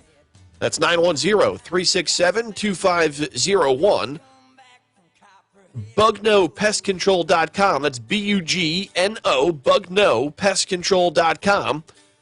Tell them Joe from the Big Talker sent you, and you'll get 20% off your initial contract. That's Bugno, B-U-G-N-O, PestControl.com, or at 910-367-2501. We're 21 minutes past the hour here on the Big Talker FM. Locally, we've got a school board meeting this week that some say will include several activists from the Black Lives Matter movement who have announced that they'll be in attendance. We've got a rally with members of other activist groups that will be going on tonight at 5 o'clock across many cities around our state in protest of the decision by the district attorney in Pasquotank County a couple of weeks back to not charge the deputies involved in the shooting of a man in Elizabeth City. They were serving search warrants. A lot of discussion, of course, as far as the release of police body camera footage continues, not only in our state, but all over the country. Different states have different laws. Here in North Carolina, while some Republicans, along with Democrats, working to reform some of the policies that are in place as is in regards to the release of body camera footage. Those rallies will be going on tonight at 5 o'clock. 3 men arrested yesterday here in the city of Wilmington on the downtown area, right near the steps of City Hall on North 3rd Street for throwing fireworks at traffic and standing in the middle of the roadway, impeding traffic flow. Cops were called, told them to scram. They did, then returned, and they were placed into custody. 2 of the 3 members still have charges out on them in regards to the Trump billboard that was vandalized back in October, right here in downtown Wilmington. Members of the group known as the Lowercase Leaders, running up more charges, and some of their buddies were out last week with the No Cop Zone banner wrapped around the columns at City Hall on North 3rd Street, the steps of City Hall. That case ultimately continued. Their ringleader, known as Lily Nicole, she is and has sought separate representation from the two other men who were charged with vandalizing the billboard. And when we talk about some of these activists, where they come from, what are they doing day to day in our community? Do they work? Are they lending a hand? Are they truly advocating for changes to the system that ultimately have any sort of merit? Because at the top of the chain, the top of the food chain, you've got folks that make a pretty good amount of money related to, of course, the social justice movement. A lot of people out there making a lot of money off of this, and you got wind, what was it, a couple of weeks ago?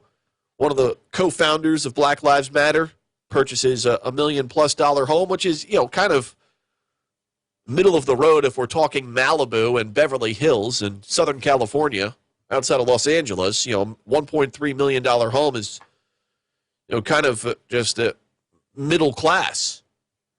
Nonetheless, if you can afford a $1.3 million home, no matter where you are, well, you're not doing too shabby. And given the fact that at one point, according to some reports, you were making upwards of $20,000 a month to push this agenda, it's pretty amazing how folks continue to make money off of these different efforts. And then anytime they catch a little heat, well, they just step away, as the co-founder of Black Lives Matter has just recently announced. Said it had nothing to do with, of course, the backlash she was receiving because of the real estate purchase that she made in California. It had more to do with the fact that she's getting ready to release a book and sign a TV deal with Warner Brothers. Good if you can get it, folks. 910-299-7535 is our number if you'd like to call into the program. Here locally, again, lots to be discussed over the next week or so in regards to the budget here in New Hanover County. Property tax increase on the docket. You've got discussions going on surrounding a $50 million bond for affordable housing that will go in front of voters either early next year or during the midterms of 2022 in November. Millions of dollars being spent on equity-related programs. What type of benchmarks are there with that, if you want to call it, investments? Or are we just going to pour money into the situation and we'll see how it all shakes out? Well, we know how it all shakes out. When government spends your money, reallocates money for this, that, and the other, oftentimes we get little to no results based on the quote-unquote investment. And then you had, right here in the city of Wilmington, the police chief and the mayor just a week or so ago advocating for something that is called and known as a citizen review board that would allow private citizens to be appointed to a board that would basically be like internal affairs within a police department, but a separate entity outside of the law enforcement agency. Now, would you be naming people to this board that, say, have a background in activism, that have no problem with unfurling a banner in front of City Hall that says no cop zone? These are the people that you want to name to these different committees and boards to make sure law enforcement is on the up and up? Aren't there systems in place?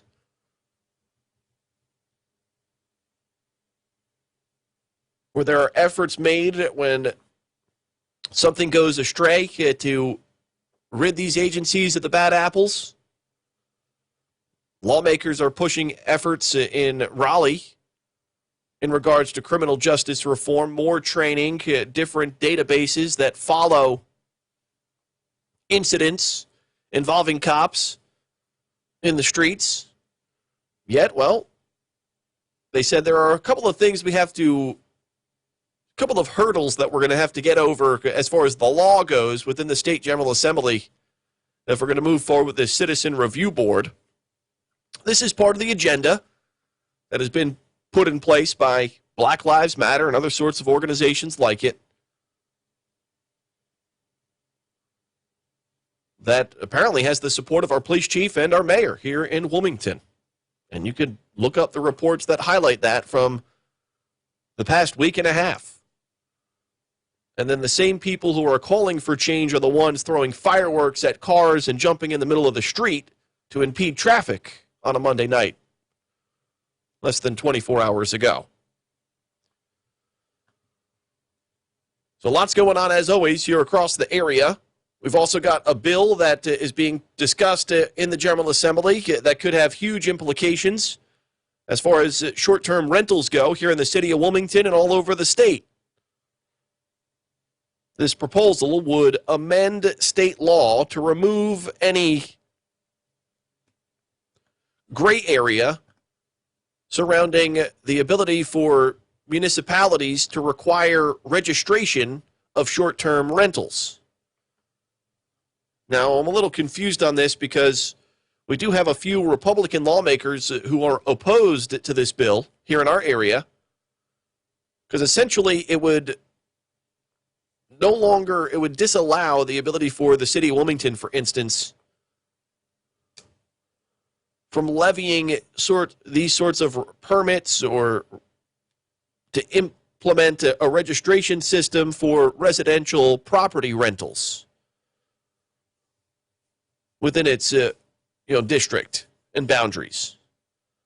There's a lawsuit, of course, going on here against the city of Wilmington, challenging the legality of that. And this proposal that's being pushed in the State House and the State Senate would again amend the state law to remove any uncertainty about the municipality's ability to require registration of short-term rentals. That story continues, of course, as the lawsuit against the city of Wilmington is currently in the state appeals court after a Superior Court judge ruled that the city's rental requirements were invalid. The city appealed that process, and the current rules that were signed off on by City Council a couple of years ago remain in place, but nonetheless, this lawsuit has been filed and is in the state appeals court right now on behalf of property owners David and Peg Schroeder, as their fight continues alongside the Institute for Justice, which is a national law firm based in Washington, D.C. The bill passed the State House, now up to the State Senate to decide if the legislation were to move forward and become law. The Schroeders say they hope their lawsuit is wrapped up by the fall, but ultimately it's up to the courts, it's up to the attorneys to decide how that gets played out. They have a house in the mountains. They purchased a property here in downtown Wilmington with the intention that they would rent it out through Airbnb, Vrbo, the popular vacation sites, to help alleviate some of the burden as far as the second mortgage goes for them. And based on the city's rules and regulations that they put in place through short-term rentals, they were left out of the lottery and SOL. Well, they have since filed a lawsuit, and ultimately this decision by the courts could change many different things in regards to the ability of government to infringe on private property rights, but also lawmakers pushing a proposal in Raleigh that would again amend state law and remove this ability for municipalities like the city of Wilmington to require registration or a lottery for short-term rentals within its limits. A very contentious issue that was debated for years here in the city before they moved forward, similarly to the way in which Asheville, Charleston, and many other popular tourist cities have moved forward with the elimination or massive regulation on your private property rights. Keeping an eye on that story here this morning and throughout the next number of weeks and months as it plays out in the state appeals court right now. Along with the State General Assembly, with efforts to change the law to protect private property rights. We've hit the bottom of the hour. If you'd like to call in, our number is 910-299-7535. I remember when I lost my mind. There was something so pleasant about that place. Even your emotions have an echo in so much space.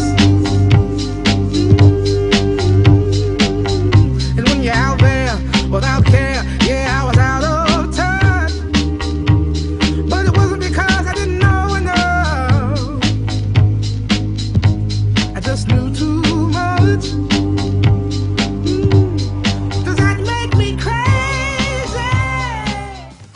Hello, I'm Jeff Rivenbark with WWAY News. Today, President Joe Biden is headed to Oklahoma to commemorate the 100th anniversary of the Tulsa Race Massacre. But even a century later, the racial divide in our country still runs deep. Memorial Day marked the 100th anniversary of the Tulsa Race Massacre, in which a white mob killed some 300 black residents and destroyed the thriving Greenwood business district, often referred to as the Black Wall Street.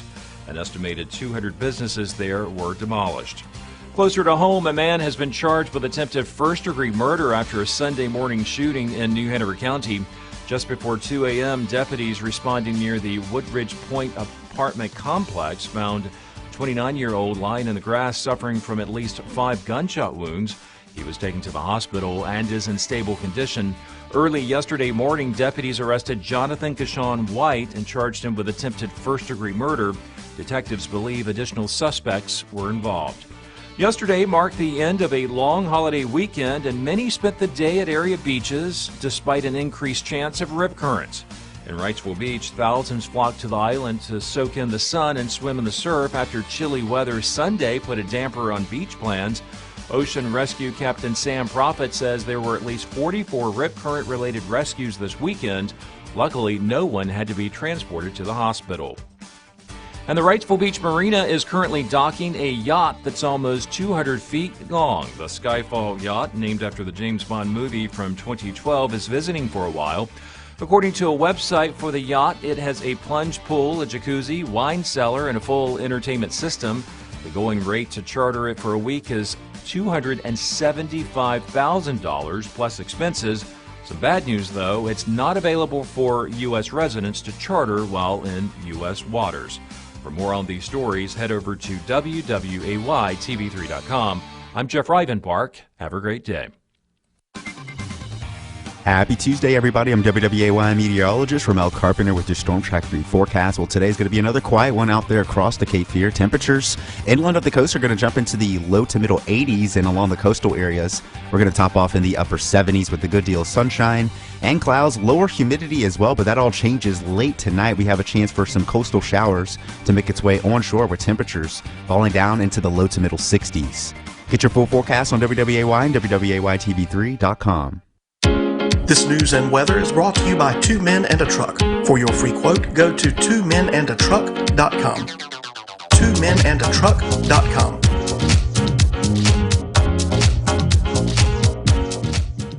O'Leary's Automotive Repair has multiple locations in the area in Hampstead, Leland, the Myrtle Grove area, Ogden, and Wrightsboro. O'Leary's Automotive Repair, a trusted, locally owned business since 2006.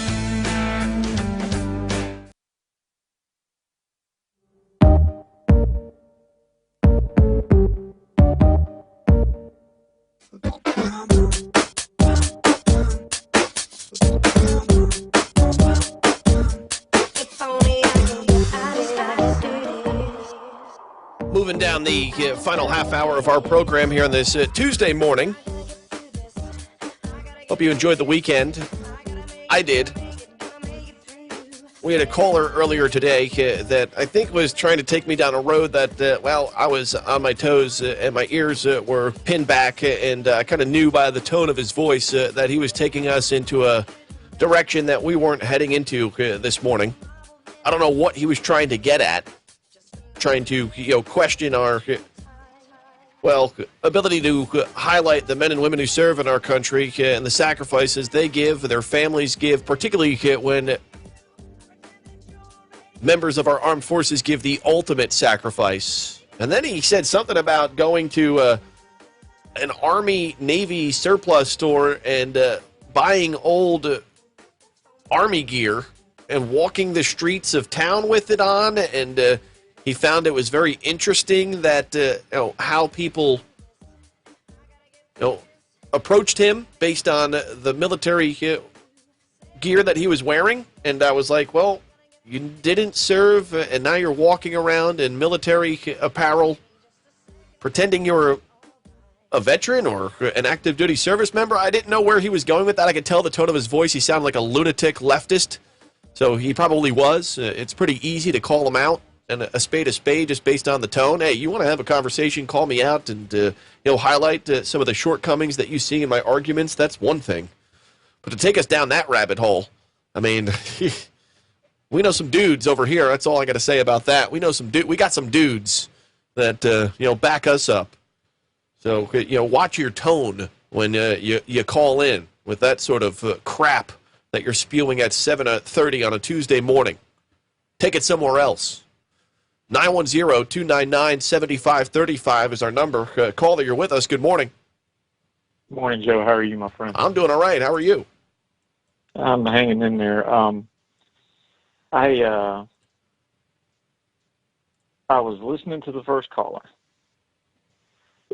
People like this don't really bother me. I've heard this kind of crap you always have lunatics, but let's slow walk back. Can we do a quick history lesson real quick on Memorial Day, my friend? Sure. Just real fast. Sure. You need to understand, Memorial Day in America is a recent thing. It's only been a federal holiday since 1971. It comes from the Civil War. It actually started out called Decoration Day. And the Grand Army of the Republic, which was all the Civil War veterans, are who really started that. A guy named John Logan, who was a general in the Civil War and was the first commander then. The Civil War, you had 620,000 combat deaths. This is in a country that only had 18 million people in it. Plus you had another untold number that historians debate, civilians, sickness, death, the resulting famines from the war. You're talking about apocalyptic stuff. The civilian population could not get away from the Civil War. And all those veterans, millions of them, everybody knew one. They could not have gotten away from what that war did to America. But since that war, almost all of America's fighting has been overseas and in other places. And this great experiment of our country, the greatest experiment of a free people self-governing that has ever been in the history of mankind, the price for that has been high, but it's only been borne by a very, very small fraction of people. Single digits, 1, 2, 3% is on active duty at any given time, even in wartime, with the exception of World War II when it was a mass mobilization. So when we have things like Memorial Day, it's because most of what those guys did was done out of sight in places you've never heard of, in places that most people may not even be able to pronounce. It wasn't glorified in movies and things. Most of them died nameless. Most of them you would have to do heavy research to find out who they were. The American Battlefield Commission has 130,000 of them buried overseas. Tens of thousands more that are missing and will never be found. That's what Memorial Day is supposed to be. So in news that didn't really happen because nothing that guy said is true, the reason we have to have a Memorial Day now, and it's so important, is because we say the words, remember these folks, but we have to because they have kept us so free and have given us such privilege to live in this country that you actually have the ability now to actually forget about them. It's not right in your face all the time like it was right after the Civil War when we had a wrecked landscape and so many dead. That's what you need to be thankful for. We can take time to remember, and I, like everybody else, we had a great picnic with some friends, some veteran friends of mine, people I've known since the Germany days, people I deployed with to Iraq, and we got to sit around and talk. And we talked about people that weren't there. I don't want to get upset, but we talked about people that weren't there, both from the war and from people that came home not right, 25-year-old guys that just couldn't take it anymore. But we still ate and we still fellowshiped and we're still thankful because the price was paid for us to have a country that we can do that in. So I'm not going to waste my time with people like that. I am not going to lower myself or lower their memory to give people like that one little bit of credence. Because we still have the greatest country in the world because there was enough men and women when it really, really mattered. They didn't dress up for it. They went and volunteered for it. Some of them were drafted. Some of them did it for their own reasons to better their lives, whatever. I did. I got tired of working swing shift at Walmart. I wanted a better life. And I went and enlisted. But I'd do it again. But that's what Memorial Day is. It's those people who don't have a voice today because they're not here anymore. And we need to take a few minutes and remember them and tell them through the ages, through our modern media and social media, we remember you, we appreciate you, thank you, and maybe someday if our turn ever comes up, the next generation will understand what all this is for. That's what Memorial Day is for. From the Civil War to today, let's be thankful for what we have and remember what we have and understand what we have because it's unique. No other country in the world has what we have. And it's fleeting if we don't continue to fight for it.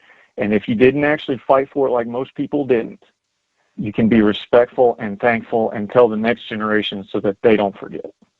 And that's not a hard thing to do, coming from someone like myself who has never served in that capacity.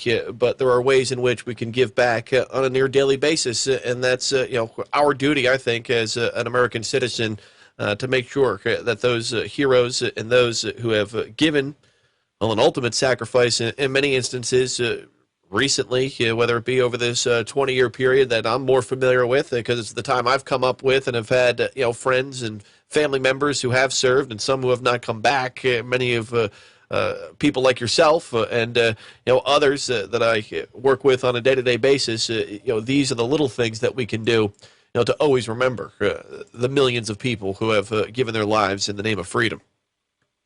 And I so appreciate, I get a little annoyed. Somebody tries to catch you out. This isn't a segment for you. You've done this for a long time now. You're always looking for people to honor. And because I talk to you off air and we're friends in real life, I can send you, hey, how about this guy? This is a great candidate for this. Or you'll, like last week, you randomly walked into a bar and found out about a great veteran. You do this all the time. It's not just something you do on Friday.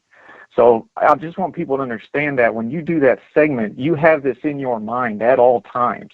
It's something that you really do believe in, and it's appreciated because it's not just lip service. It's something you mean, and it's something you embody, and you platform things like the guys that did the show yesterday and veterans and Rob and those guys. You platform them up. You've done this consistently. So nobody should ever question you on any of this, and I appreciate you very much, and I thank you, my friend, for always being respectful and honoring and doing the things you do for veterans. Thank you very much, my friend. That's our friend Andrew Donaldson, who had some thoughts this morning based on a phone call that we received earlier today. A guy trying to take us into a rabbit hole, and we just weren't having it. And you want to call back and cuss me out for this, that, and the other? That's fine. You don't line up on the same issues, the same stance that we do. That's fine, and we can take it. We're big boys. We've got thick skin. But when you go down this roadway, there's no time for it. I got to say that. In the way in which we try and carry ourselves day to day here on this program, and as Andy mentioned, through the 3 hours that we broadcast to you, along with what we do day to day and across the board, and trying to lend a hand and bring issues to the forefront affecting those men and women who serve and their families. Something near and dear to me for a long, long time. And really, I would say that 9/11 is a big reason why.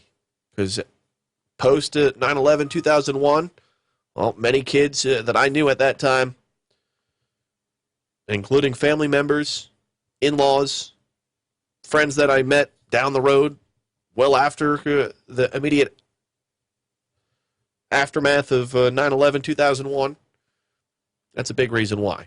Given that my family served all the way back to World War II, we can follow family members, grandfathers, extended members of our family, whether it be great uncles or those within the Vietnam era.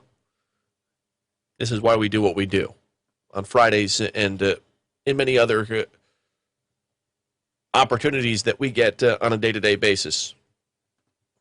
Here, whether it be contributing to the Veterans Day Parade, organizations that lend a hand calling attention to these groups, we keep Memorial Day alive on an annual and a daily basis. 910-299-7535 is our number. If you'd like to call in, that's 910-299-7535. Caller, you're with us. Good morning. Good morning. How are you doing, Joe? I'm hanging in there. Okay, just trying to get back into the swing of things following the weekend. You're not alone. Just letting you know, I'm a fifth-generation Navy person, and I've lost family members ever since before the Civil War. My family's been in the United States, and Memorial Day, people just, it's sad that people don't even know what it's even really about. It's just another day to go out and party. And I just want to appreciate what you did earlier for sticking up and putting that guy in his place. I mean, what a fool, huh? Well, they're the ones that have really been enlisted and have served time and did their part and gone over and seen the stuff that's gone on, that don't have the PTSD, that is strong enough to basically to handle what's going on in their lives. They're the ones that I used to single out when I was younger, and sorry, I'd have put him in his place right then and there, and I'd have been in jail. But it was no problem. So if I see him walk around Wilmington, I'm 57 now, but I can still do what I need to do. You have a great day. And you too, sir. Thank you for the contributions that we always remember that your family has made to give us the opportunities to live in the greatest country the world has ever known. We're 10 minutes in front of the hour here on the Big Talker FM. If you'd like to call in, you know the number. It's at 910-299-7535. When we get back, some of my most favorite clips of Grandpa Joe from over the weekend in which you should have been totally disconnected from the politics that continues to dominate, the spin cycle on a daily basis. Rather than give you detailed reports from our southern border, inside the schoolhouse, the situation going on with inflation and consumer prices skyrocketing, because the supply chain has been broken. We flip a switch, and for the better part of a year, UI and millions of Americans are known as non-essential citizens for one reason or the other. The many faces of Dr. Fauci leading us down this road for the past 15, 16 months. And then, this weekend it was about as normal as it looked post and pre, February 2020. It was great to see the restaurants packed, people buzzing around the streets of downtown Wilmington, at our beaches, and all across the country. Millions of people traveling here and there, spending some quality time with family and friends, and hopefully taking some time and a moment to think about the people who have given the ultimate sacrifice for our nation so we can enjoy a couple of cold ones, some burgers and dogs, and the freedom to get around and spend time with your family and friends. 910-299-7535 is our number if you'd like to call in. Some of my most favorite excerpts from Creepy Joe over the weekend will come your way after the break right here on the Big Talker FM.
We interrupt to bring you this horrible news. Experts say we'll see larger numbers and different breeds of mosquitoes to wreak havoc on your backyard, making this year one of the worst. Anopheles inculectorati mosquito. Yeah. Experts also say there is only one defense against this onslaught. Call the Bugman from Bugno Pest Control. That's Mr. Bugno to you, pal. Bugno Pest Control's mosquito-killing formula keeps your yard bug-free. Call Bugno Pest Control, 910-367-2501, or visit bugnopestcontrol.com. Take back your yard.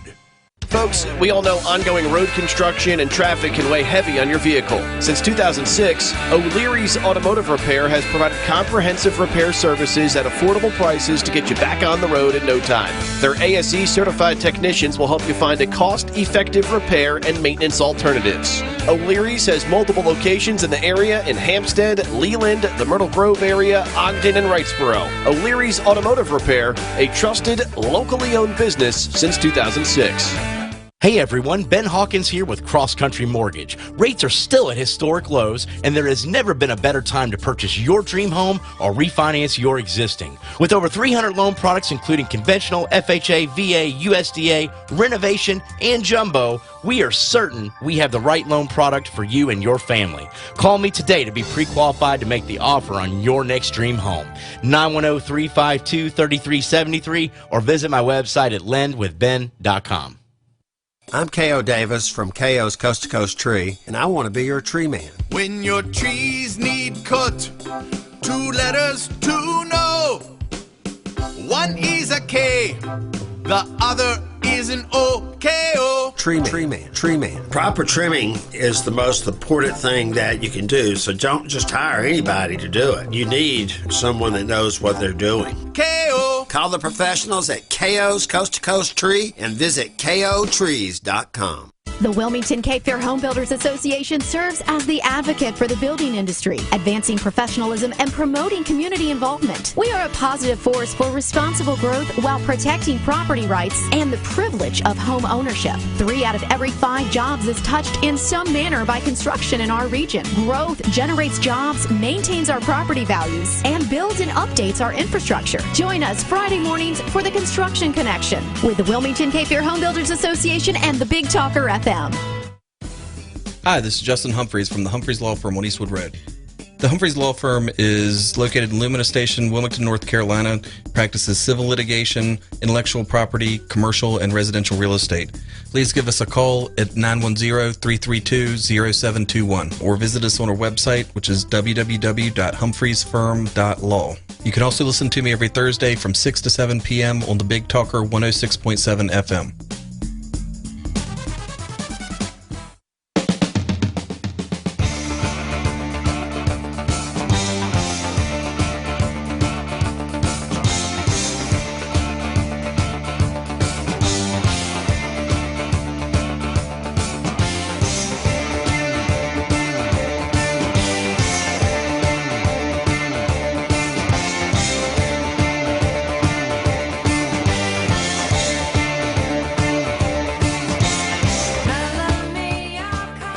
As we head up into the top of the hour, great to be back with you as we get the week underway.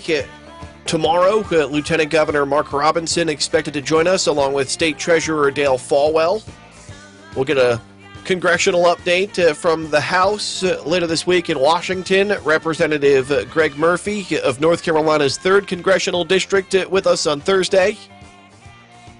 U.S. Senator Thom Tillis earlier in the program. Great to hear from him again. As we've kind of worked our schedules out, now once a month, he'll join us as promised during the election cycle of 2020. So as we stayed mostly disconnected from the news cycle, only, of course, when my family had to bring me back in. Felt like Michael Corleone in The Third Godfather. Every time I step out, you pull me back in. They're like, listen to what Grandpa Joe had to say today. I'm like, I don't care. I'm sitting at the beach throwing bocce ball, having a cold one, enjoying my life. And they wanted to bring me back in. Well, I think there are 2 that really caught my attention. And the creepster was out in full force. What was it, a couple of days back when, well, he had this to say about the daughter of a military member who was KIA. This is what Creepy Joe had to say about the daughter in attendance with him over the weekend during a ceremony. I love those barrettes in her hair, man. I tell you what, look at her. She looks like she's 19 years old, sitting there with her, like a little lady with her legs crossed. All right, that might have been in jest and joking around, but we've got about 70 hours. All you have to do is do a quick search of the internet and find over the course of 46 years the many different, creepster-type moments that, Hairplug Biden has had over the course of his time in Washington, D.C., cozying up to the young daughters, wives, family members of male politicians in Washington, D.C. Ugh, honestly, creepy stuff when you think about all of the different times he's smelt the hair of a young girl or touched her in an inappropriate manner right in front of a camera. You don't hear much from those who decide to walk the streets with a pink hat on. I love those barrettes in her hair, man. I tell you what, look at her. She looks like she's 19 years old, sitting there with her, like a little lady with her legs crossed. Creepy Joe at it again over the weekend. But I think, we're used to that. He's a creepster. We all know it. Which is why, Mr. Epstein turned up dead in a jail cell somehow, some way. One of the most tightened spaces in all of the land when it comes to prisons and the security. Well, somehow the guy ends up dead. He killed himself, right? Well, Grandpa Joe also had this to say about our founding documents over the weekend as well. Except America. America's born out of an idea. We hold these truths to be self-evident, that all men and women are created equal, endowed by their Creator with certain inalienable rights, including life, liberty, etc. Life, liberty, etc. Grandpa Joe, it's a pursuit of happiness. And to me, Grandpa Joe purposely leaves that out. He doesn't want you to strive for greatness and happiness in your life. He wants you to be mediocre. Let the big guy take care of you. Let the government take care of all. And we live in harmony, right? Utopia. Folks, pursuit of happiness is what makes this journey worth it. That's Grandpa Joe from over the weekend. Lieutenant Governor Mark Robinson tomorrow with you, along with State Treasurer Dale Falwell. Look forward to it. Have a great day.